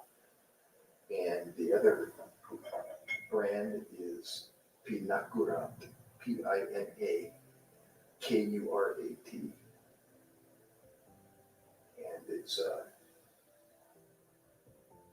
from Iligan City, Philippines. That's in Mindanao. So Pinakurat and this other spicy vinegar. Then I've also got a bottle that we keep that rice vinegar and chilies from the garden. And that will suffice. So let me zap a piece of this salmon on in a bowl. That'd be perfect. I think I'll use my fingers. Salmon. Here's a small piece. I'll get 2 pieces here. There we go. Got my hands all oily. Speaking of olive oil, right? Salmon, olive oil. And we always sprinkle good old Montreal, speaking of Canada, Montreal steak seasoning over the top of it. And then broil it. And we'll put asparagus, yellow squash, bell pepper,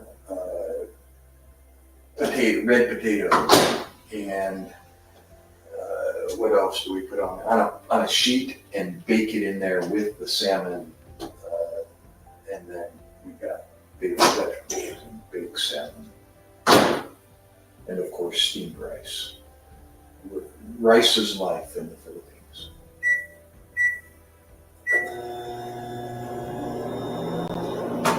And even this white guy has been carrying 25 kilo or 12 kilo bags of white rice for, 40 years now.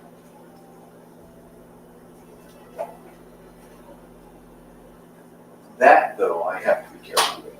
That's kind of a culprit as well. It's quite nice. But I've learned to eat it with everything. Breakfast, lunch, dinner, midnight snack, even white rice. Eat everything with white rice.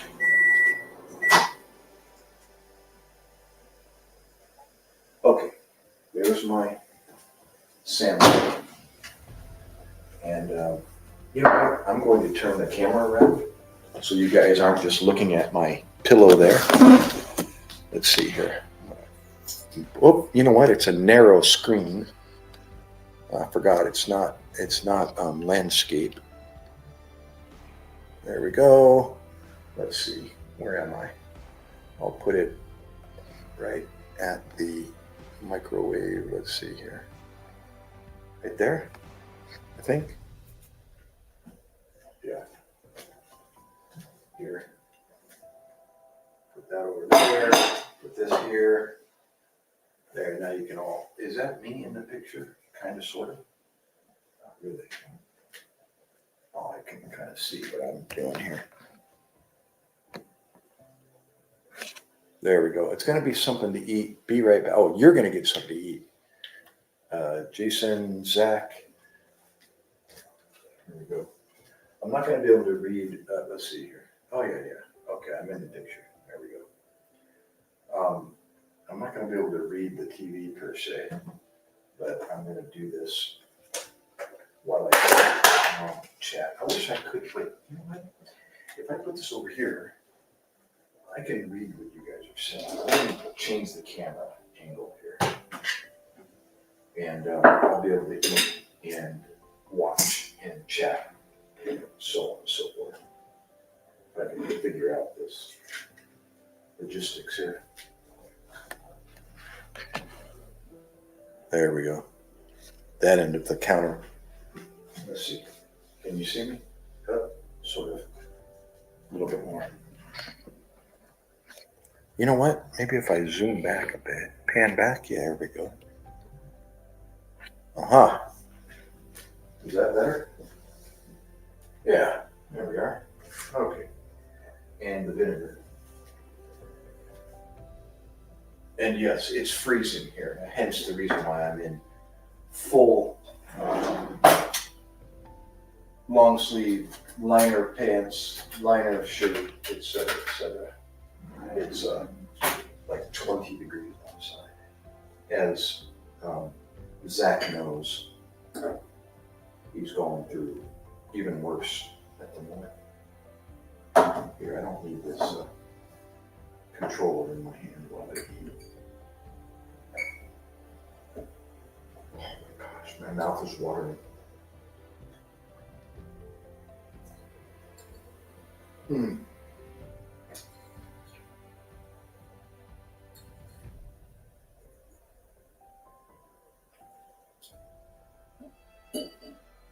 know what? I bet you even that mango would be good in this vinegar.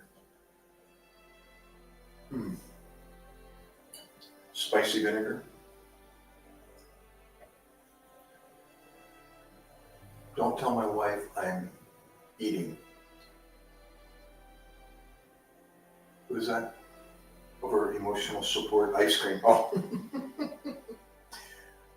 She's got the, does she have the cravings? Like, speaking of Cheerios, I remember my wife kept a box of like, Honey Nut Cheerios on the bedside. So she could wake up and munch out on Honey Nut Cheerios.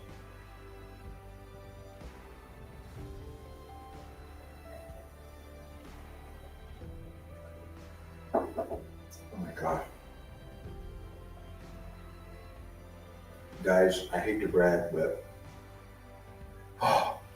this vinegar is so tart, but so good.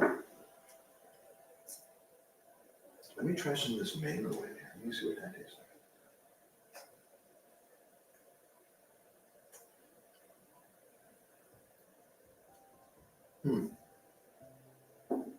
That's doable. Well, you know what I can do? I can make the screen, I can zoom in on this screen here. There we go. That makes it even giant. Oh my gosh. So who's all here still? Zach, are you still there? Jason? Crystal?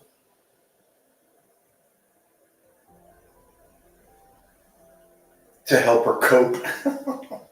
Most substances are temporary to assist people. And I would like to think ice cream is just one. Food people do have food addiction.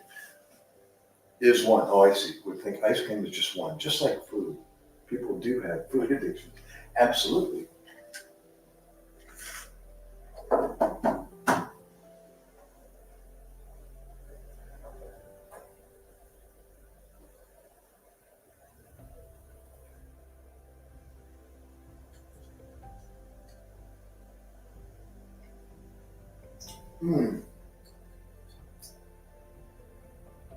Well, Crystal, I didn't realize, just based on what I'm reading and what I read this morning from you, that I didn't realize you were in the field of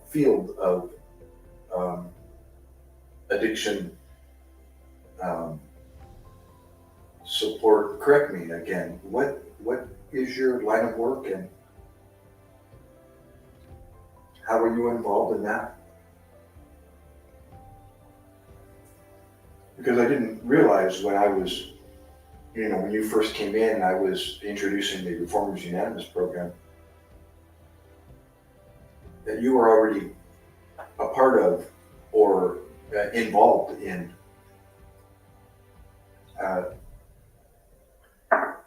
support groups for the in that very field.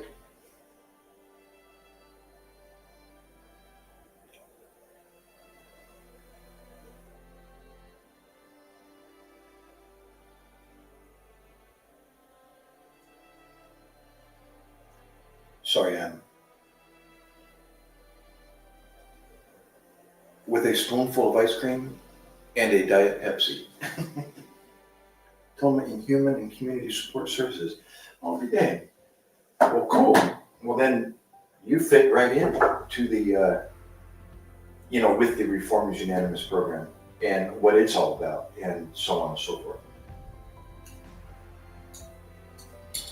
It's right down your alley. Yep.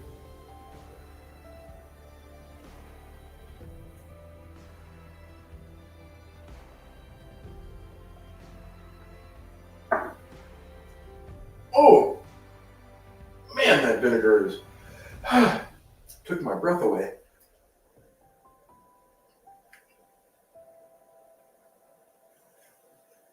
But speaking of addictions, I've got this ultimate craving later in life with vinegars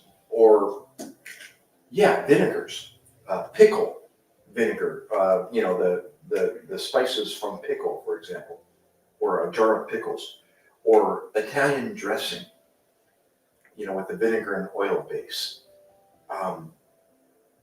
Mango with that real tart, kind of sweet.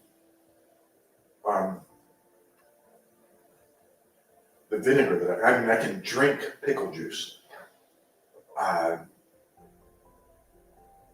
I'll eat celery, bell peppers, carrot, anything that's crunchy. I've even eaten raw asparagus, fresh asparagus, I should say, with Italian dressing.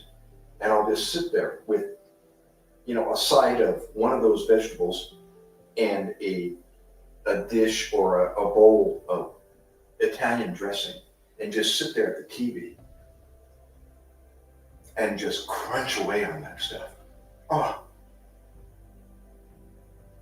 I just love it. I can't stop. And to me, that's like the ultimate snack.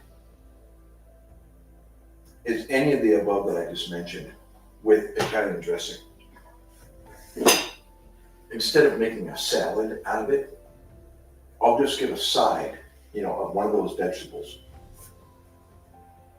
Whether it's a whole carrot or, I'll take a bell pepper and de-seed it and then cut it up into some quarters and just have those big slices and sit there and dip it in Italian dressing and just go to town on that stuff. Instead of potato chips. Now then again, I told my wife, if you have it in the house, I'm going to eat it. So don't buy it.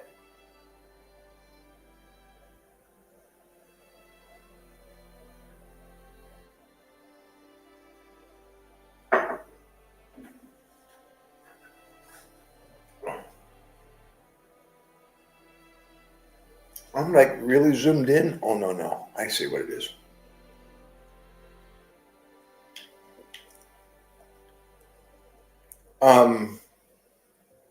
Let me read a little further back here, Crystal. I have a diploma in Human and Community Support Services. And I was currently studying addictions and community support, but when it got to practicum, ran into issues.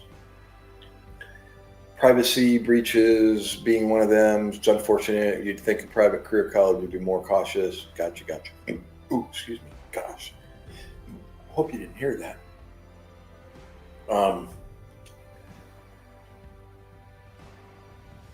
Jason, you said my middle son woke up and looked at my phone and said, "Hey, old man." No way. What do you mean, old man? I beg your pardon.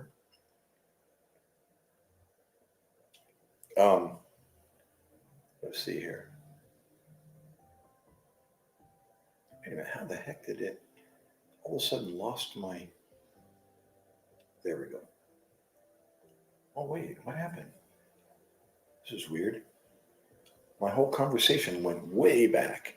Okay, so, of course, the government here likes to drag things beyond the statute of limitation laws, et cetera, et cetera. Okay, I'm caught up, I think. Well, I'm about done here. That was I'm still got some salmon left here. I don't know if I'm going to be able to finish it. I might have outdone myself here. So I'm just saturating this salmon in the vinegar, and then I'm just putting it in my mouth, as you can see.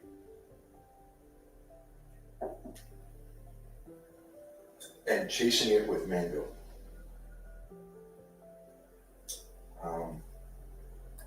And I have coffee left. And I did finish a giant glass of water, or a big glass of water, I should say. And I need to drink more.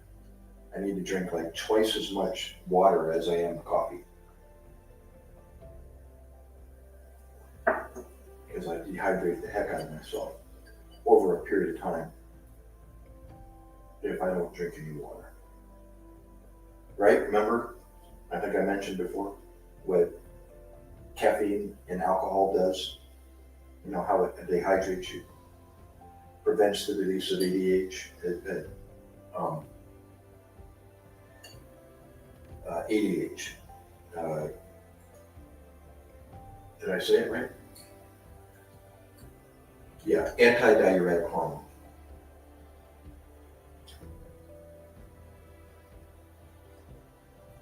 So if it prevents the release of ADH, that's a double negative.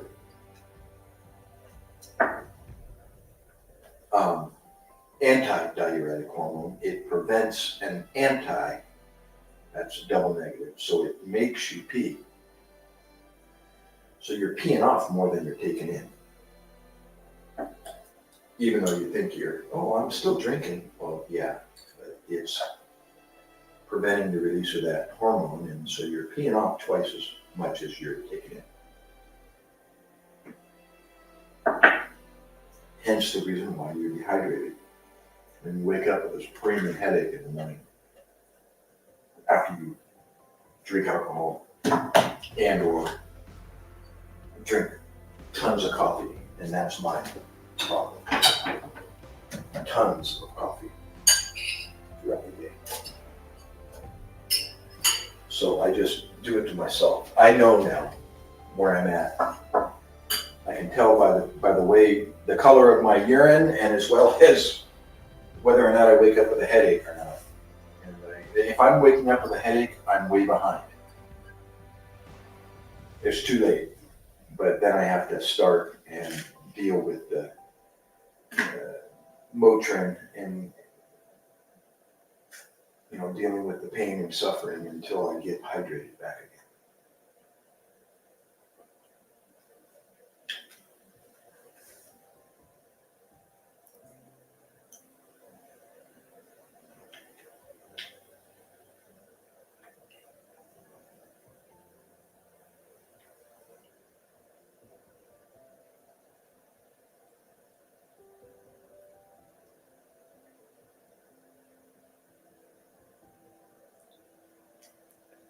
Yeah, well, I don't know about whatever you want to do with that, but gosh,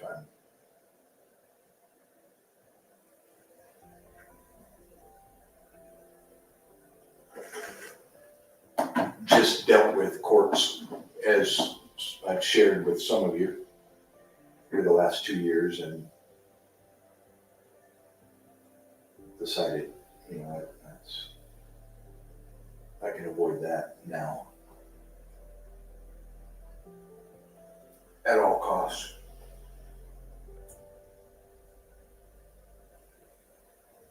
Nothing happens fast when you involve the court.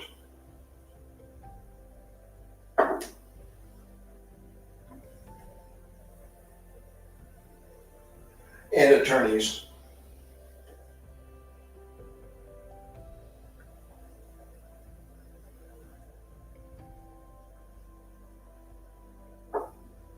Okay. I ate it all. I'm about to finish eating the mangoes, which I don't want to because I'm full. So stop it, Gary. And get your coffee and sit down and eat some stuff. Zach, what happened to you? Are you out there? Jekyll? Did you fall back asleep? Wake up, wake up. Okay, I got my napkin. Wipe my mouth.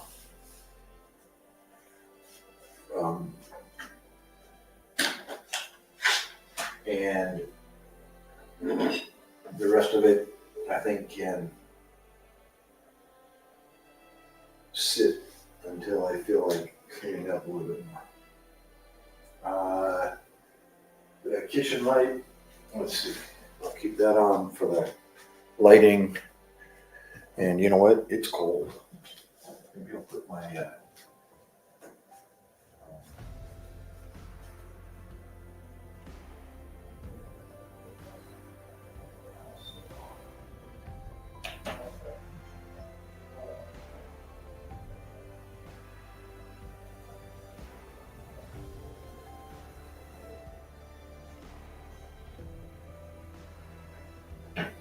okay. Let's turn the camera around. There we go. Okay, and decrease the size of my zoom here. Wait. Gotta turn the camera. Okay. Test.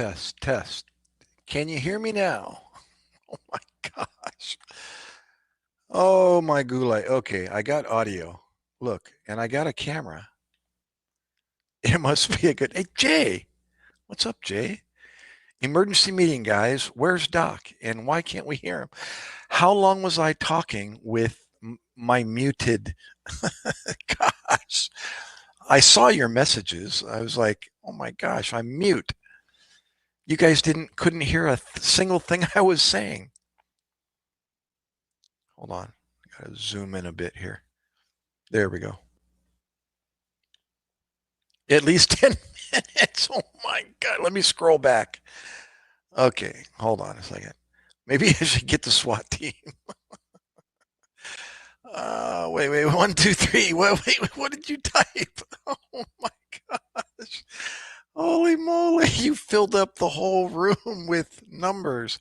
Doc, you're in a muted block void. We can't see or hear you. 1, 2, 3, 4. Oh my gosh. It's just me. Wait. Listen to the background music. Oh my gosh. How much did you guys write? God. Holy moly. Oh, here we finally got back. Okay, let me catch up. Hold on. Hey, I'm deaf. I can't hear you. I saw that part. That's when I started realizing, oh my gosh, I've been speaking to the choir the whole time. Hey, Doc, I'm deaf. I can't hear you. Well, I had 9 kids. They're all exactly 2 years and a bit apart. You're muted, Doc. Oh, that's when you came in, Jay. Hold on. I'm not there yet, so don't say anything or I'll never catch up. Doc, I'm deaf. Please turn your sound on. I'm deaf. Turn your sound on. I'm even more curious what you're saying what a shame I can't lip read. Lip dead. I can't even talk. I'm belching. What, Reverie? Hey, Reverie, what's he saying? Can't hear you, Doc. Only the music. I never knew what a relationship was or the word love. I was fulfilling a prophecy for someone else's agenda. Yo, Doc, I'm deaf. Please turn your sound on. Does any of that bother me? No. It's like Crystal's having her own conversation to herself while Jason and Zach are saying, hey, Doc, turn your sound on. And Crystal continues talking. You're muted. Your sound is off, Doc. My screen has gone gray. We can sit and listen to the background music. Oh, finally, Crystal came back. She's on the same page as you guys. Is it just me? Wait, mine is black. Crystal, I don't know if he knows my I'm deaf joke well. Wait, nope, not just you. Oh, okay. Same. Well, then let's count and see how long he'll. You know what? I had to turn the entire Xbox off. I had to reset it because I had to kick it in the head so it wouldn't do this anymore for a while. 1, 2, 3, 4. Doc, you're in a muted block. Void, we can't see or hear you. 5. Reverend J smiles. 6, 7. Who wanna count with me? 8, 9, 10, 11. It might get his attention. Hello, should I get my SWAT team to help out? 12, 13. I'm making toast, 7 a.m. here. 14, 56, 17, 18, 19, 20, 21. Oh, that's right. 31 SWAT member from a few days ago. 22, 23, 24, 20. Wait, 228, 229, 3. Help me out. Help me out. Spam the chat with random numbers. 440, 450, 2378, 23789. 1222000. Doc, you there, mate? We can't see you or hear you. Yeah, Doc, are you alive? I'm being patient. Oh, okay, maybe I should get SWAT team. Emergency meeting, guys. Where's Doc? It must be a good day. He'll be back. Yep, at least 10 minutes. Wait, what was about to, I was about to call my SWAT team. Like when you spun your camera around. What's your all-time favorite song? Oh, you're on Xbox. Cool. He lost count. Okay, I'm back. Oh my gosh, what in the world? That's too much Zoom. I got to go back out a little bit. Okay, there we go. Alrighty, that was amazing. It was better that I was gone while you guys were writing all that. Oh my goodness. All caught up. 1, 2, 3, 4, 5, 13, 14, 15, 440, 450. And while you're doing that, everybody's kind of saying their own thing. Meanwhile, Crystal's on her own conversation with somebody.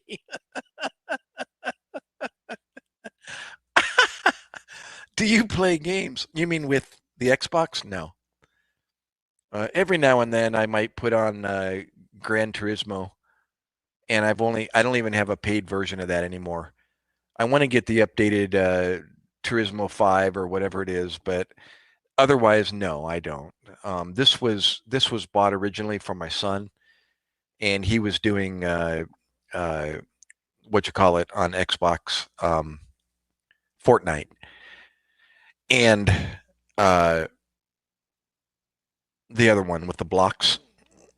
What is the name of that? Anyways, and then he wanted a laptop, so my wife bought him one for Christmas a couple years ago, or 3 or so years ago, and then he started going to school after high school and incorporating his laptop with his studies. So, yeah, Minecraft. Thank you. So now he gave up both of those, and now he's playing some more complicated, involved military strategy. I don't even know the names of them anymore. Other than Call of Duty, there's some others that he plays online with his cousins and or just random people, from wherever. And now he's 19. He's in his second year of college, pursuing a bachelor's in science. He's hoping to become a scientist, or he's expressing interest in immunology and or medicine. Physician assistant is his focus right at the moment. So we'll see. Yeah, sorry.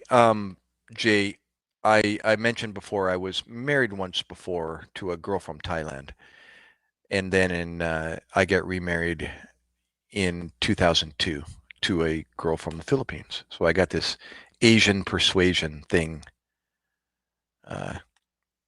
started and hopefully ended. Enough of that.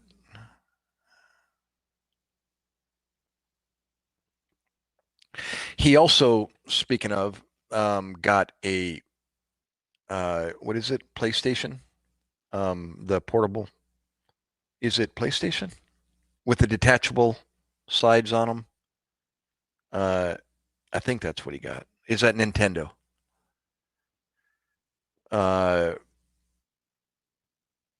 I don't know when he got that, but he doesn't use it much. But the laptop is his addiction of choice. So yeah, I believe it might be Switch. Although let me see, is it right here? It might not be the Switch, but I know his cousins have that. Here it is, right here. What is this? Let me take it out. I'll show you. It's in his little case here. It's a big old 12-inch by, what is this thing? It is Nintendo Switch. Yeah, I'll show it to you. I didn't realize it was. Right? Nintendo Switch. There it is. Whoa. There we go. I can barely get it. There we go. Yeah, black and white. Yeah. Or is the back gray? Yeah, black and or white and gray. Yeah. You know, this one. Yep. With a cool case and little games in the back or the memory cards in the back. Yeah. So I haven't even looked at this. It's the first time I've seen it. But his cousins and or his mom or all of the above bought it for him. And then his well, I can't show you his laptop, but he's got a what is this? It's a HP. I think my wife was able to get it through um, her work for a cheaper price. I don't even know what brand this is. But anyways, it's more geared for gaming so that his other computer couldn't stay up with his games he was playing. It was lagging too much. So I think he tried to get an upgrade on the what you call it, the gaming. Yeah, and then eventually he bought a computer that was more set up for playing games. So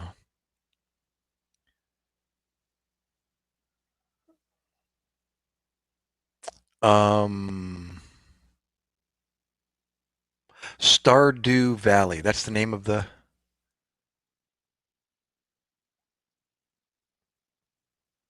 Yeah. And you and your wife are Stardew fans. Yeah, I gave it up. I didn't. I never really went very. I think I started. I was playing Call of Duty when it first came out. I loved being a sniper, but um, that was like, gosh, that was years ago. That was when my friend was still alive. When it first came out, and it was like the big thing. I believe it was Call of Duty. Yeah. But other than that, I didn't. Yeah, I was rock climbing. Yeah, it was that was my. Yeah, I was climbing for 30 plus years.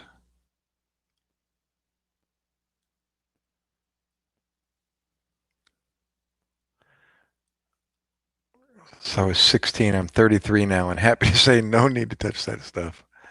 Nick, you're back. Welcome back, Nick. Jay, all the way over in New Zealand. Nick, where are you from? Sorry. Or did you already say? I can't remember.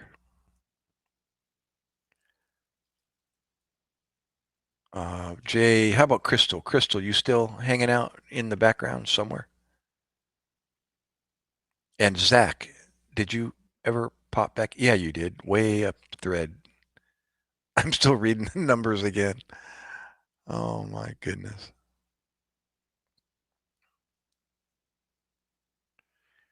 A war game playing as a medic. I used to play as one running around the battlefield trying to save another soldiers. Um, oh, in Maryland? No way. But in the DMV area, DC, Maryland, Virginia. What do you mean the D? Oh, that's what DMV stands for. You totally threw me, and I had to read. My sister, my wife's sister, lives in Laurel. Gotcha, gotcha.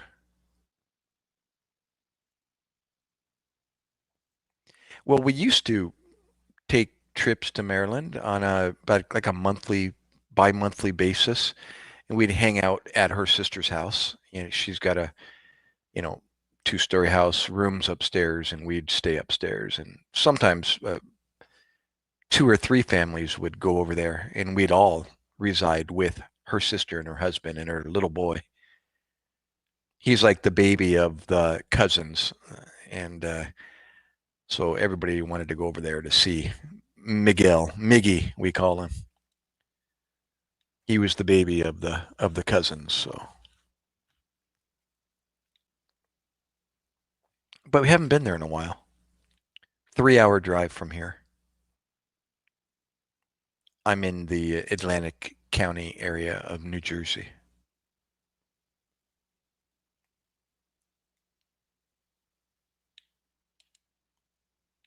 Now that is FedEx Field. That's in Maryland,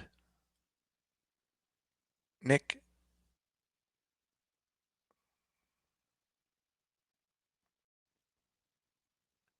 I'm not familiar with the FedEx Field. And when I went there, Nick, being a bass fisherman, that I with a sit on top, pedal kayak and uh, trolling motor and paddle and all of the above, I'll I'll lag. I will lug that thing with me on a trailer. And when I get to Maryland, of course, as soon as I get there, I drop off the wife and the child, my son, and bring the luggage in upstairs. And usually I immediately, depending on the time of the day, I'll immediately leave and go find a body of water to go fish at. So I've been learning the little spots in and around Laurel. So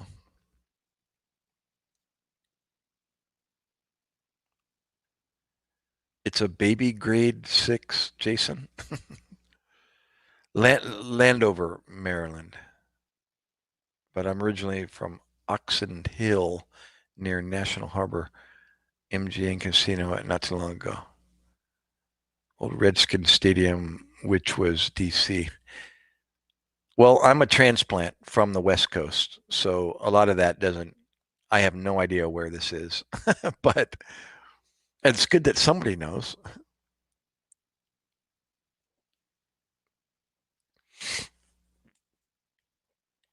Hmm.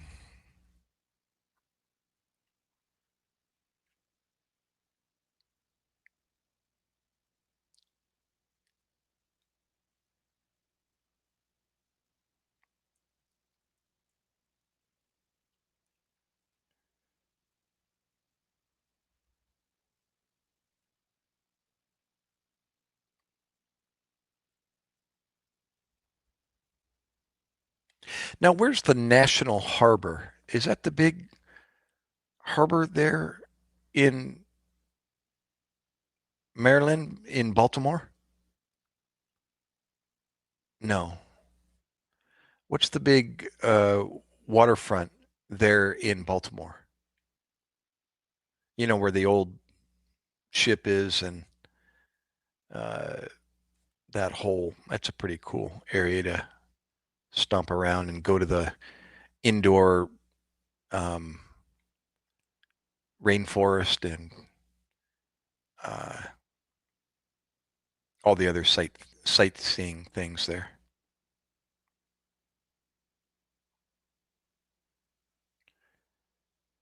Well, I am, uh, but yeah, I'm always up for any suggestions on areas that we haven't been to yet, that we don't know about.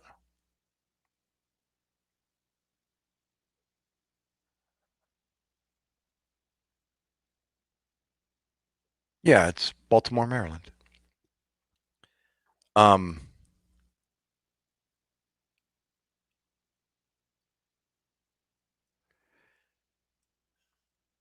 yeah, any places in Maryland that you suggest that are just too cool to pass up?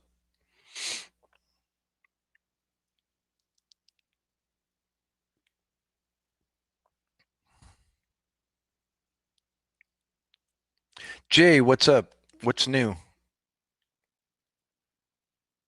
Other than me live streaming on a Thursday morning.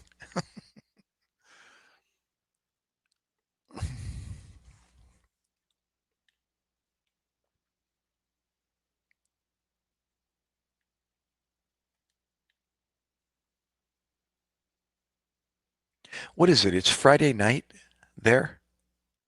18-hour difference. So it's 1 in the morning and plus 6. So it's 7:37 Friday morning? No, I know, Jay, because I don't.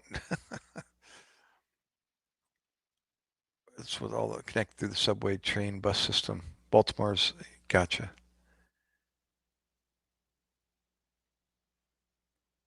Gotcha.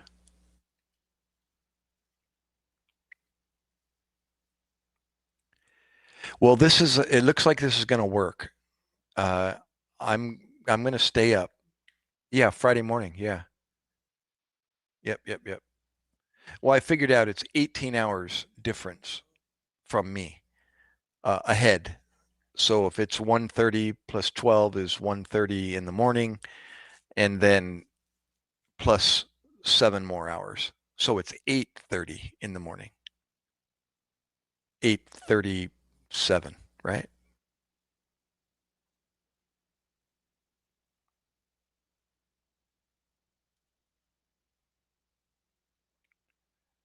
You're wearing your Green Day shirt. I love it.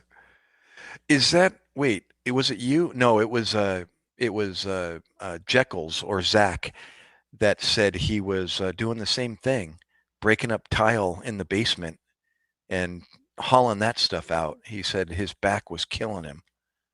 Right, Zach? The last time I spoke to you.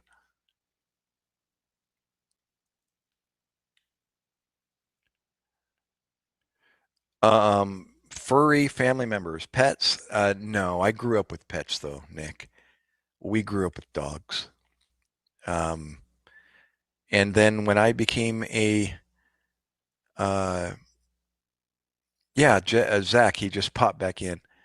How's your back, by the way, Zach? Zach's back. Anyways, I grew up with dogs and loved the heck out of them. Had some great experiences with my dogs growing up, and all of us kids did. There's four of us, two boys, two girls. My brother, my older sister, and my younger sister.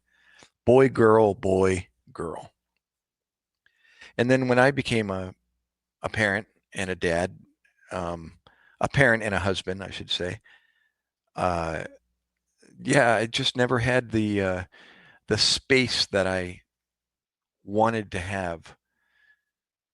Having grown up with animals that really didn't have a lot of space to roam around on. Well, then I got this property, and this is perfect. I mean, it would be a perfect uh, property to have a pet. And I never got one. And I feel kind of bad about it because my son's the only child here in the house. Although he has, a half brother, half sister, but they're not in the state; they're elsewhere. So, there's nobody around him other than his cousins, and I just never did buy a dog. And maybe he will when he gets, a place of his own.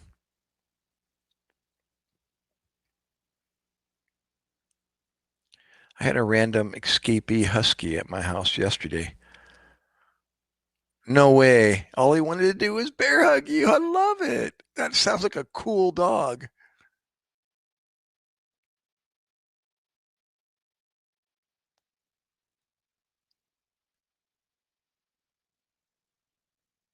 Now, talk to me, Zach. Are you chopping wood for yourself or is doing some work for somebody?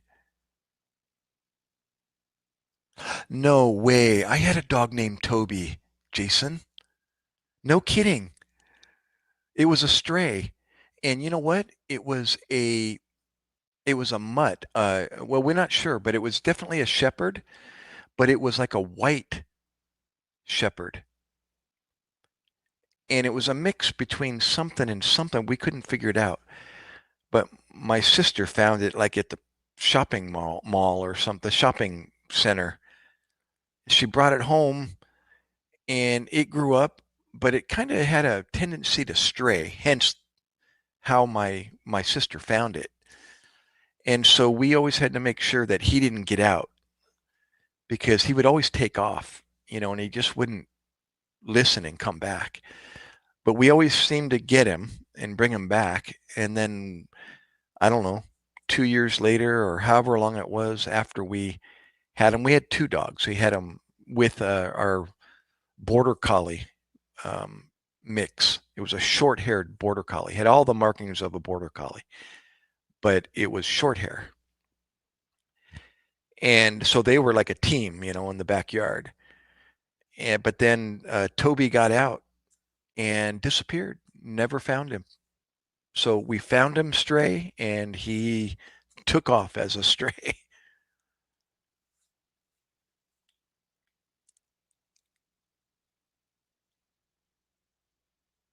4 more days, Thomas. Welcome back. Yes, sir.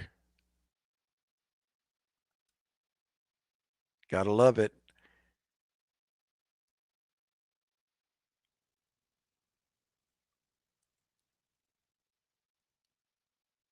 I just had a random escapee husky at the house bear hug you.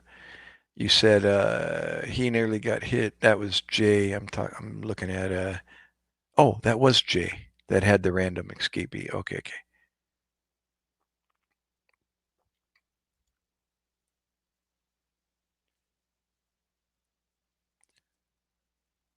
Yeah, Doc, you and I are like same things in common. Weird. I haven't heard that name of a dog since my dog. I think that was the very first time we uh, used that name. Oh, other than the movie, uh, what was the movie? The slave movie. Um, Starts with a C, right? I just said it in my head and then it went pew, and disappeared.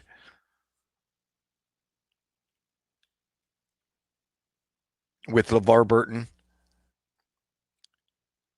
Wasn't that LeVar's name, Toby? Or was that his master? Yeah, I think it was one of the slaves.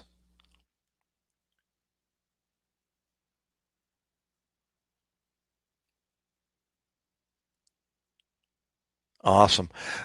Thomas, I'm always asking people where they are. Whereabouts are you again?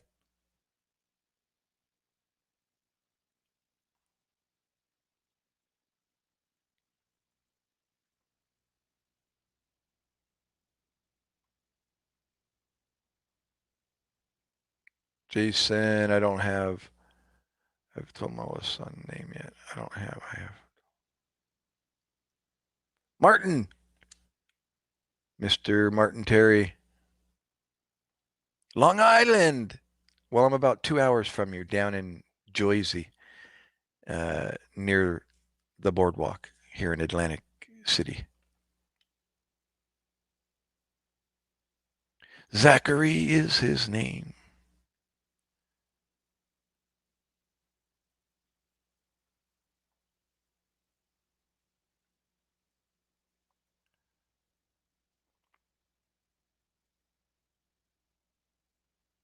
That's cool.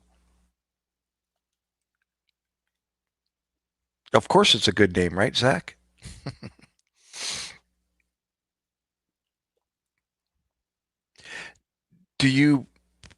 Is that your full name, Zach? Zachary? Is it Zachary or Zack?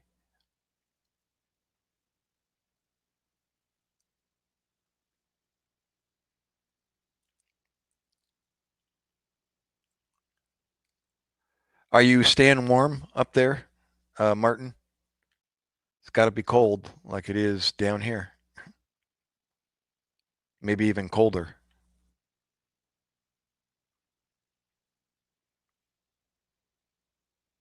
Yeah, Zach. Right, right.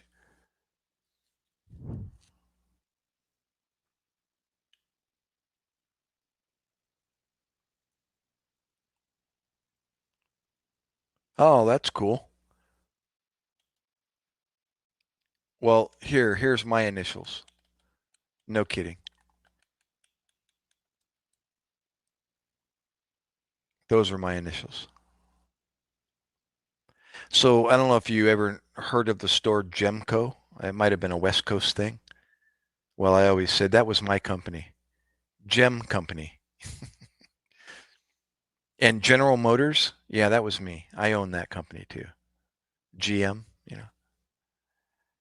And what was the other one? Gemco, General Motors, and of course, I'm a gem, right? JCBA. We just won't call you JC.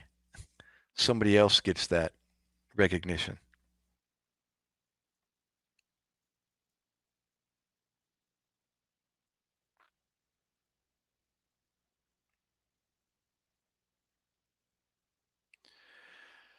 Oh, okay. When are you all born? What are your month, day, and year? Here, I'll post mine.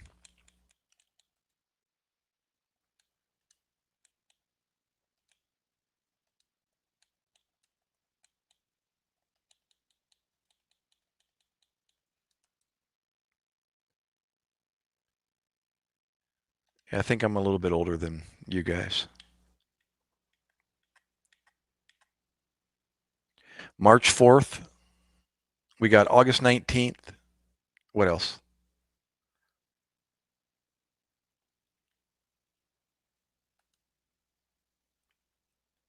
December 10th. No way. My mom's birthday, Jason. Another commonality.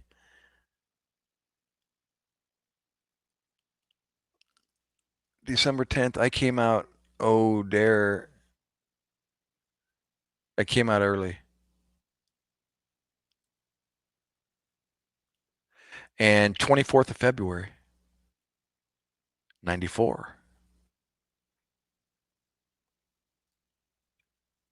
So, Jay, wait, you're only, let's see, 36 minus uh, 6. You're 30, right? You're turning 31 this year? Yeah, you're turning 31 this year, next month.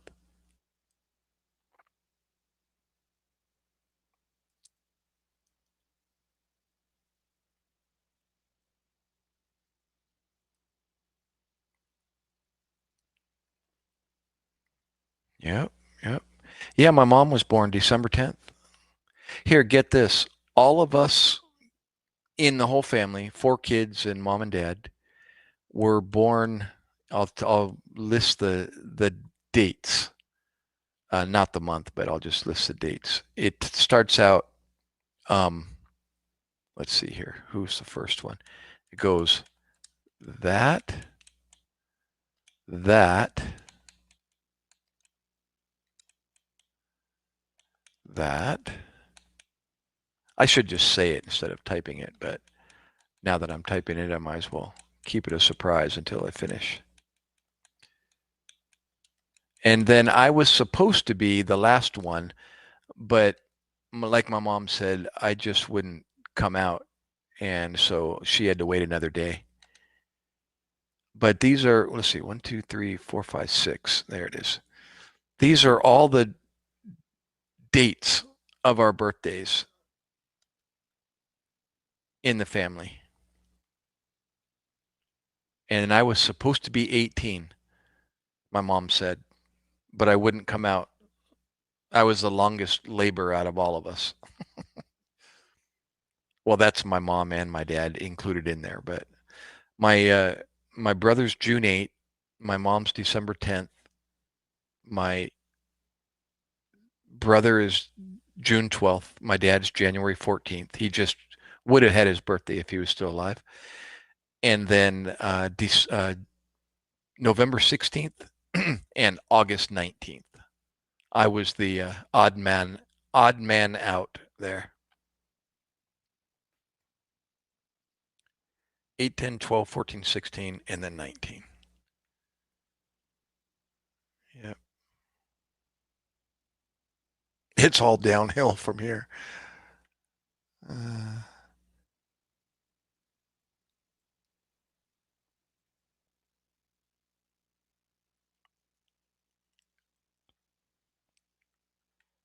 what happened to Crystal? Did she fall asleep?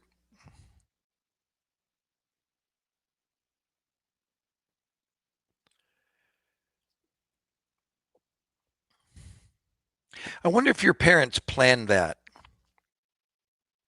Did you ever find out? They say, hey, if we name him Zach, he'll have ZAC for his initials.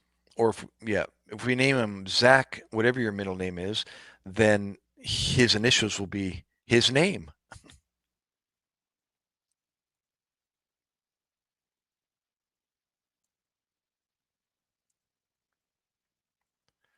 Oh, 10, 11, 12. There you go. Yeah, you guys just had your birthdays here last month.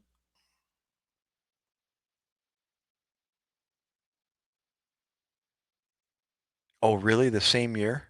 Your cousins are the same year as you?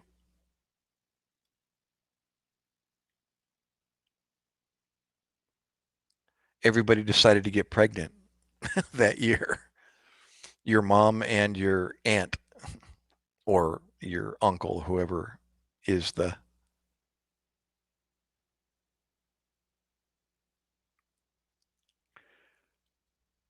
Well, she would be your aunt, of course.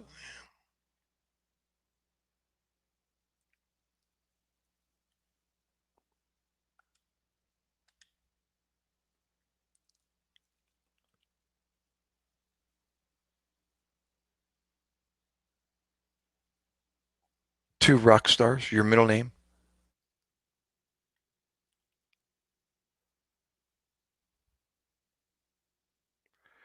Corey and Billy. Who are they as far as rock stars? Sorry.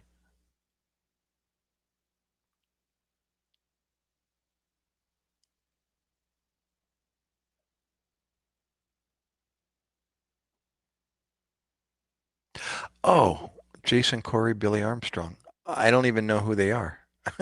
You guys are probably from a band that I didn't, not familiar with.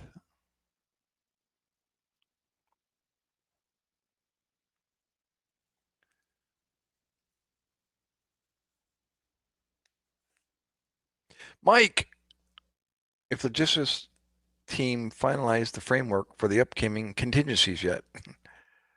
Wondering if the logistics team finalized the framework for the upcoming contingencies yet. You have to fill me in. I'm not sure what you're referring to. You're talking about Trump's team?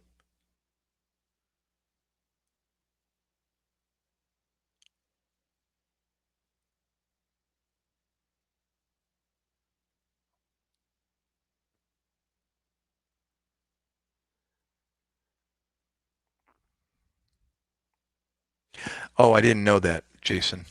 Corey from, I don't even know, Spilk Not, and Billy from Green Day. Give me one second. Give me one quick second.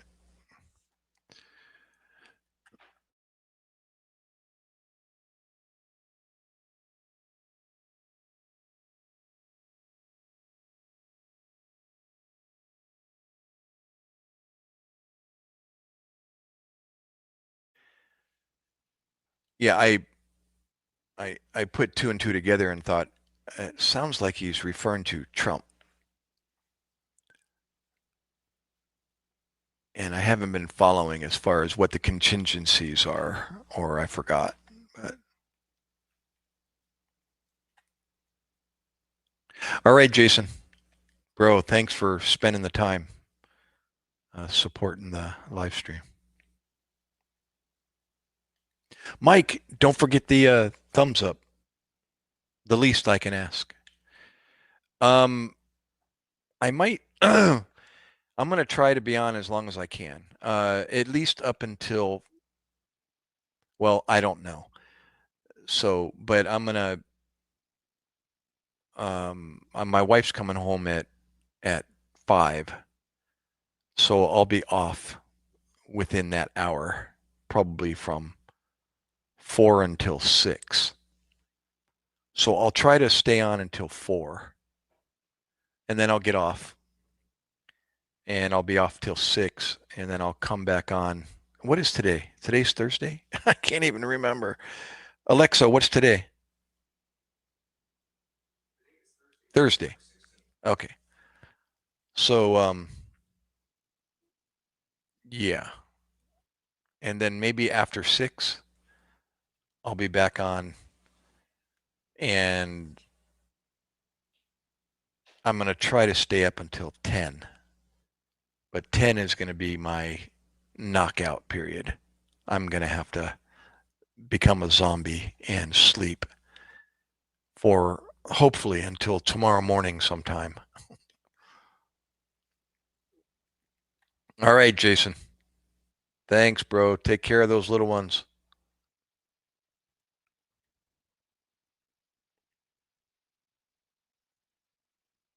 Um, no, I did. I don't. Sorry about that, Mike. I uh, haven't been listening, but it's getting close. I need to get him back um, and start listening to him, see what he's talking about.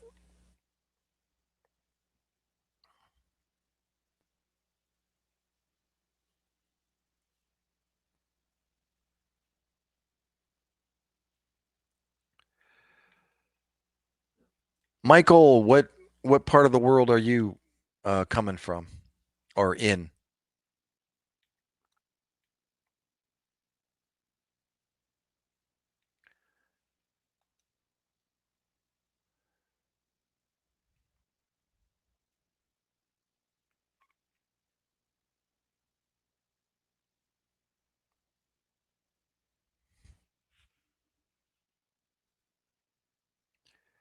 Yeah, I was listening to or trying to find more on his plan, and yeah, I'm curious to see everything go down. It was just like the first 4 years. He started putting things into motion from the day he got in, was sworn in, and things started happening. Awesome.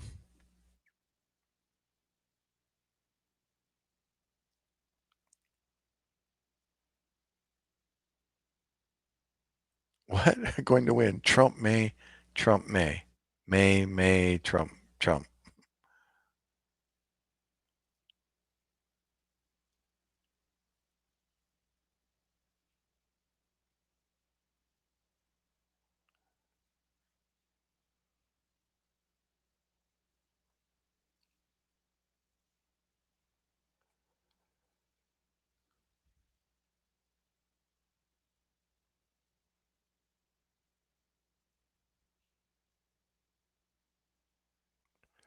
Did I miss something about that statement? What was, I didn't get the last part. Why not?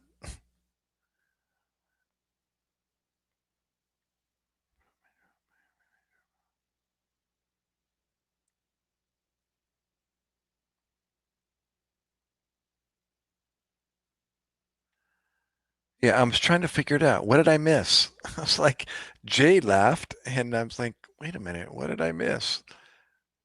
The last part is what I'm stuck on.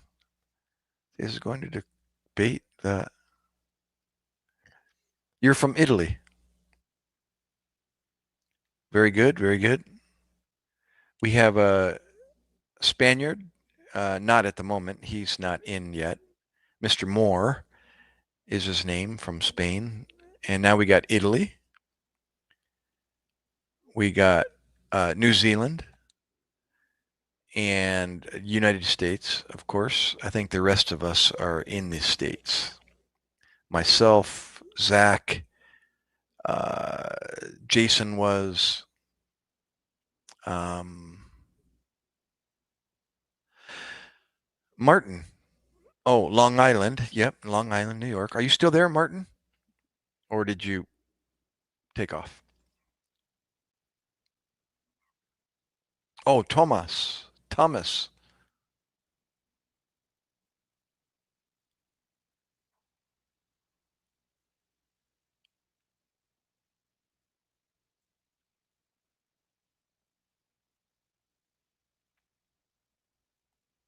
And Nick. Nick, where'd you go?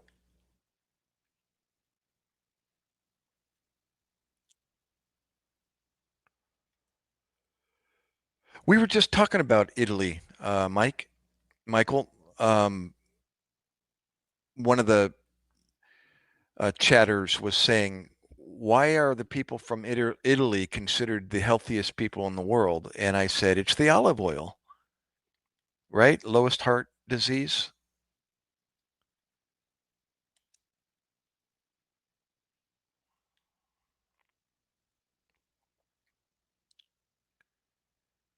Yeah, something in it, don't quote me on this, helps prevent atherosclerosis.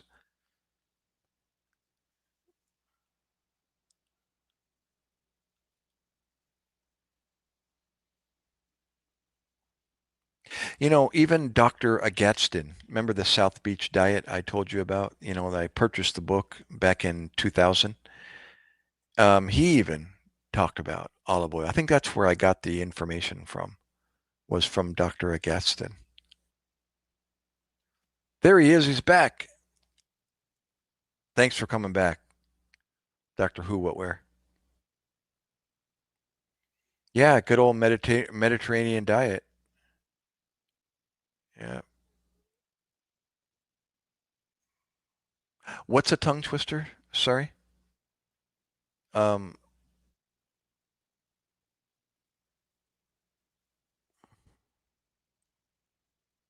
oh, I see, I see, I see. uh, your post. The President of the United States is going to debate the Prime Minister of the United Kingdom. Nobody's sure who's going to win. Trump, May, Trump. My. Or are you pronouncing it May? Because I know in the Italian or Spanish vowels, u. Trump, my, Trump.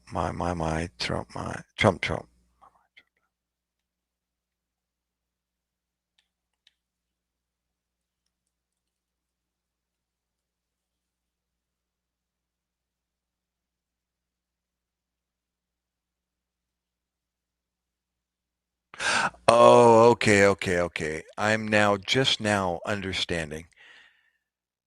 I understand. Nobody's sure who's going to win. Trump may. May, Trump.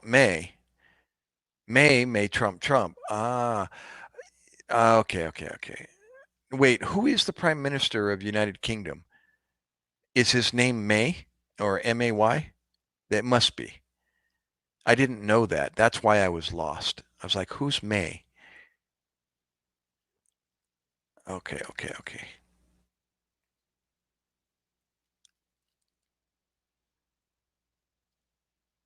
Wow. Praise God for his longevity. I hope I can make it to 90.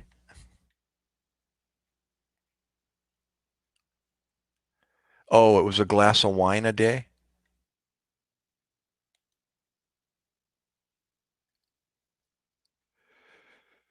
Oh my goodness.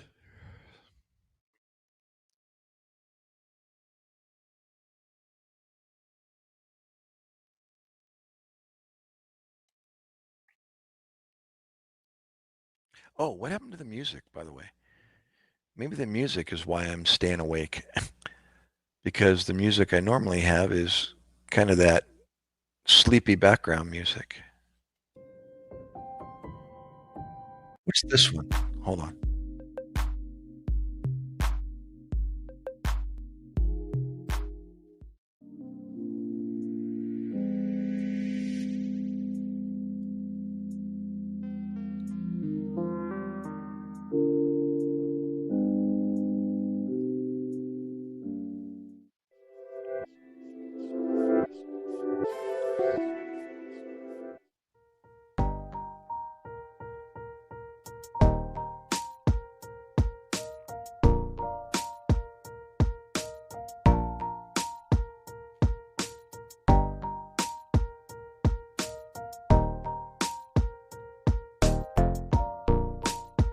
Hey, you know, I might get used to that.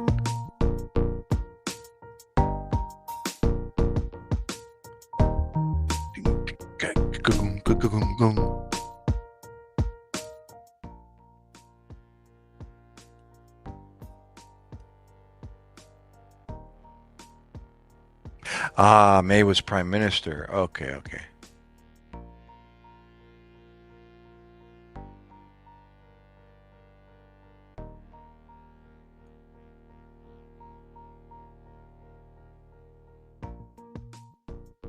Got you. No, it's okay. It took me a while, but finally when you said to pay attention to the capital and small case, then it made sense. But then I still thought, okay, who's May? And now I understand. It would have been funny, had I known who May was.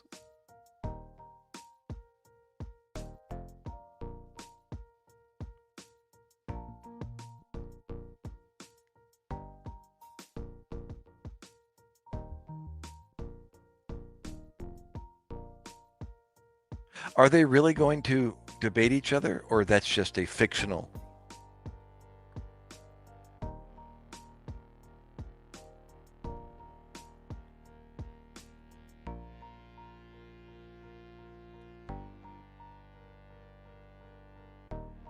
Ciao. Are you taking off?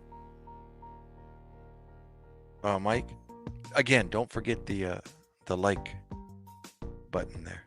Okay, Mike. Michael. Is that Michelle? Or you go by Mike? I'm sorry, are you a guy or a girl? Oh, you must be wait, which one are you in the picture?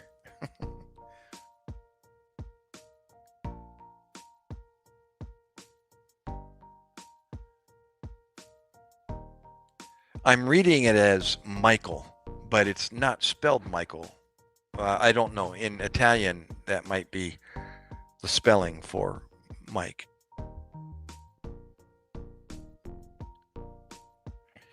Hoorah. Yeah, he did. Thank God. You know, I had my doubts. I really did. Just based on what happened, the second time when he got beat. I thought, you know what? This is a toss-up. MacKay, the M-I, yeah, it can be pronounced me or Michel, like French, but that is Mike, right? Michael in France, Michel.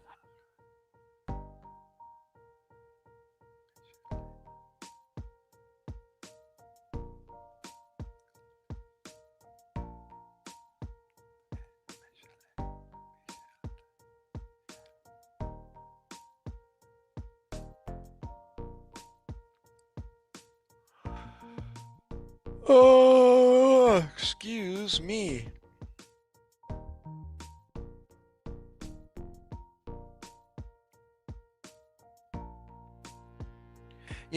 And another reason why I was nervous about it, Michele. Okay, okay. that is more correct because of the pronunciation of the vowels, you know, in the A, E, I, O, U. Michele.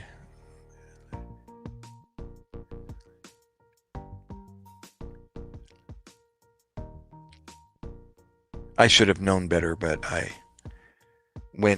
went totally American English with it. Michele, Michele, Michele. Oh, that's fun.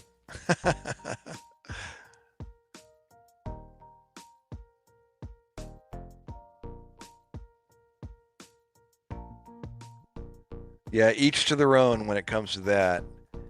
Some get it, some don't. So cute, though.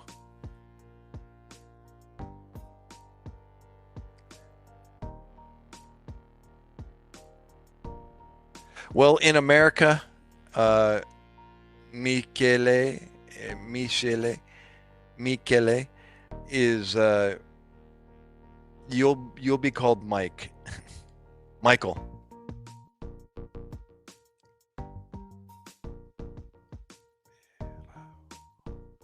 Is it Beraudo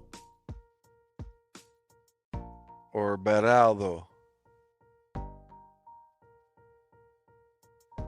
Do you pronounce all of your vowels when they are together like that? Beraudo. My wife being from the Philippines, they pronounce all of their vowels. So if there's a double A, it's A. If it's double I, it's E.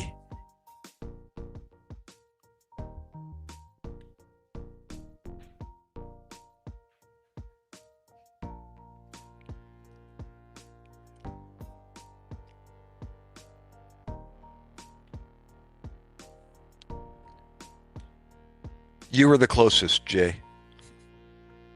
Michele.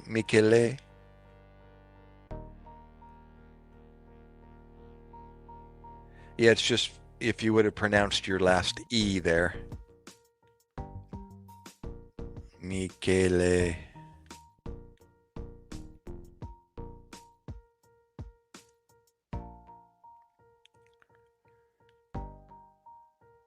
Oh, stop it, Gary. Stop it. Okay, wait. What do I got? 2 more pieces of that mango. I guess that's what I'm going to do. All right, let's just bring it over close to me so I don't have to. All right. Mm-hmm. It's Italian pronounced in the French fashion.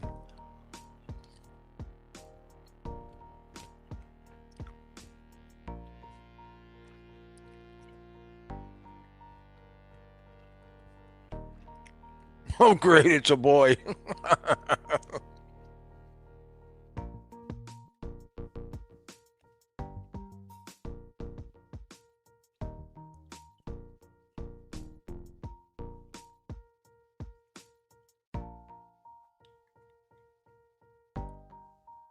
Her hopes were diminished. Oh, great, it's a boy.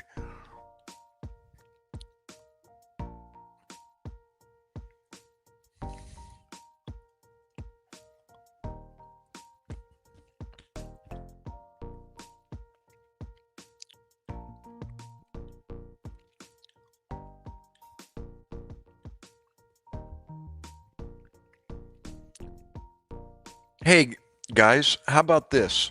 What do you think? How about if we get a bunch of accents up on stage? We'll get Jay up here with his New Zealand accent. We'll get Michele up here with his Italian accent. And then we'll have this American here. And what else? Or Michele had had to go.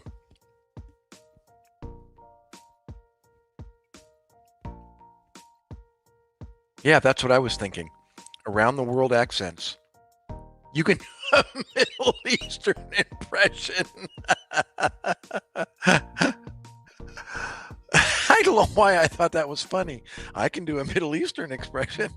We can just have a smorgasbord of real and made up accents.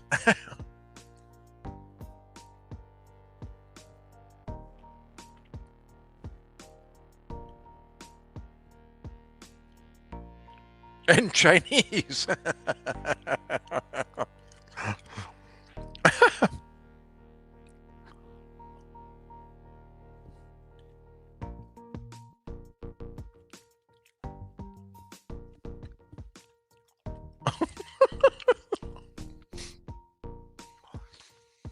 Nobody tell each other, and when other people come in, say, okay, we have a panel of guests. Will the real Kiwi please stand up?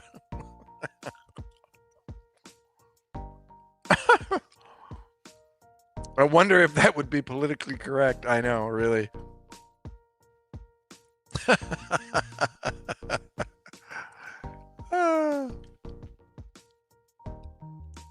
Hey, it's my channel. My live stream. No.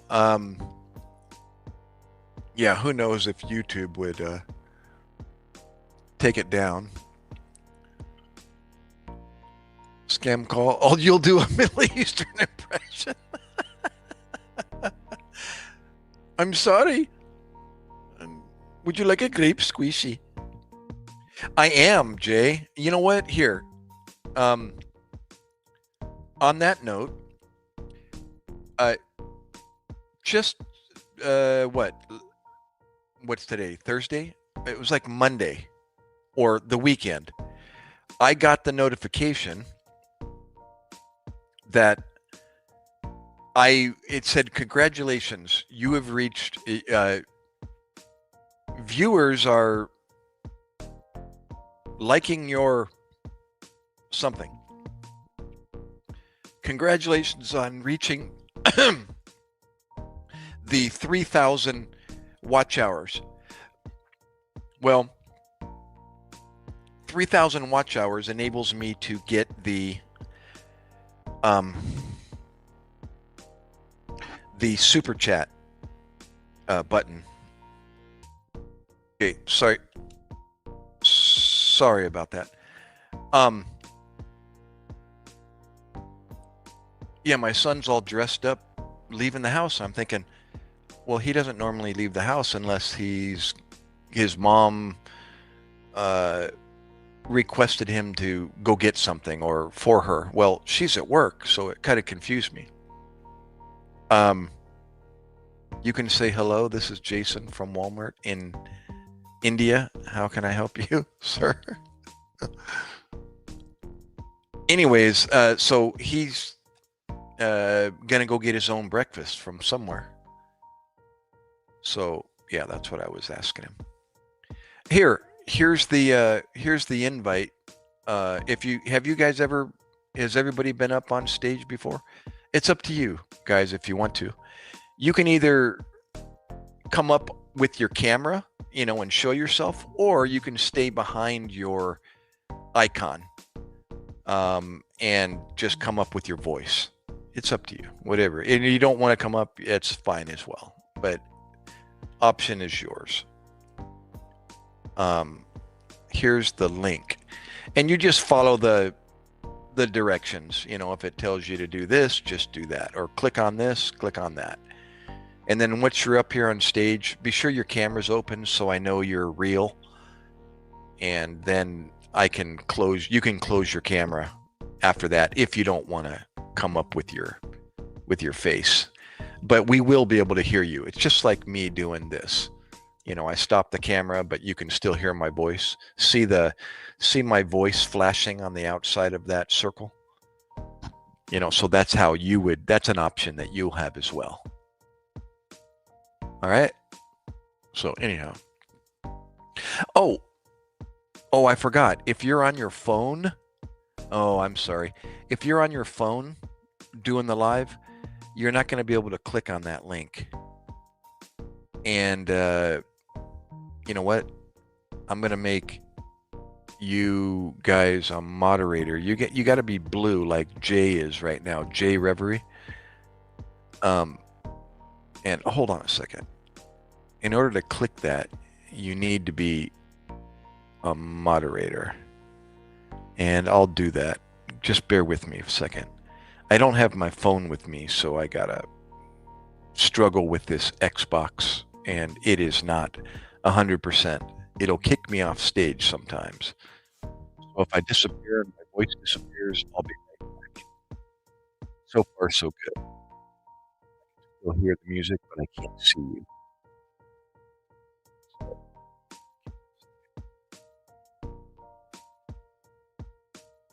Where's the chat room?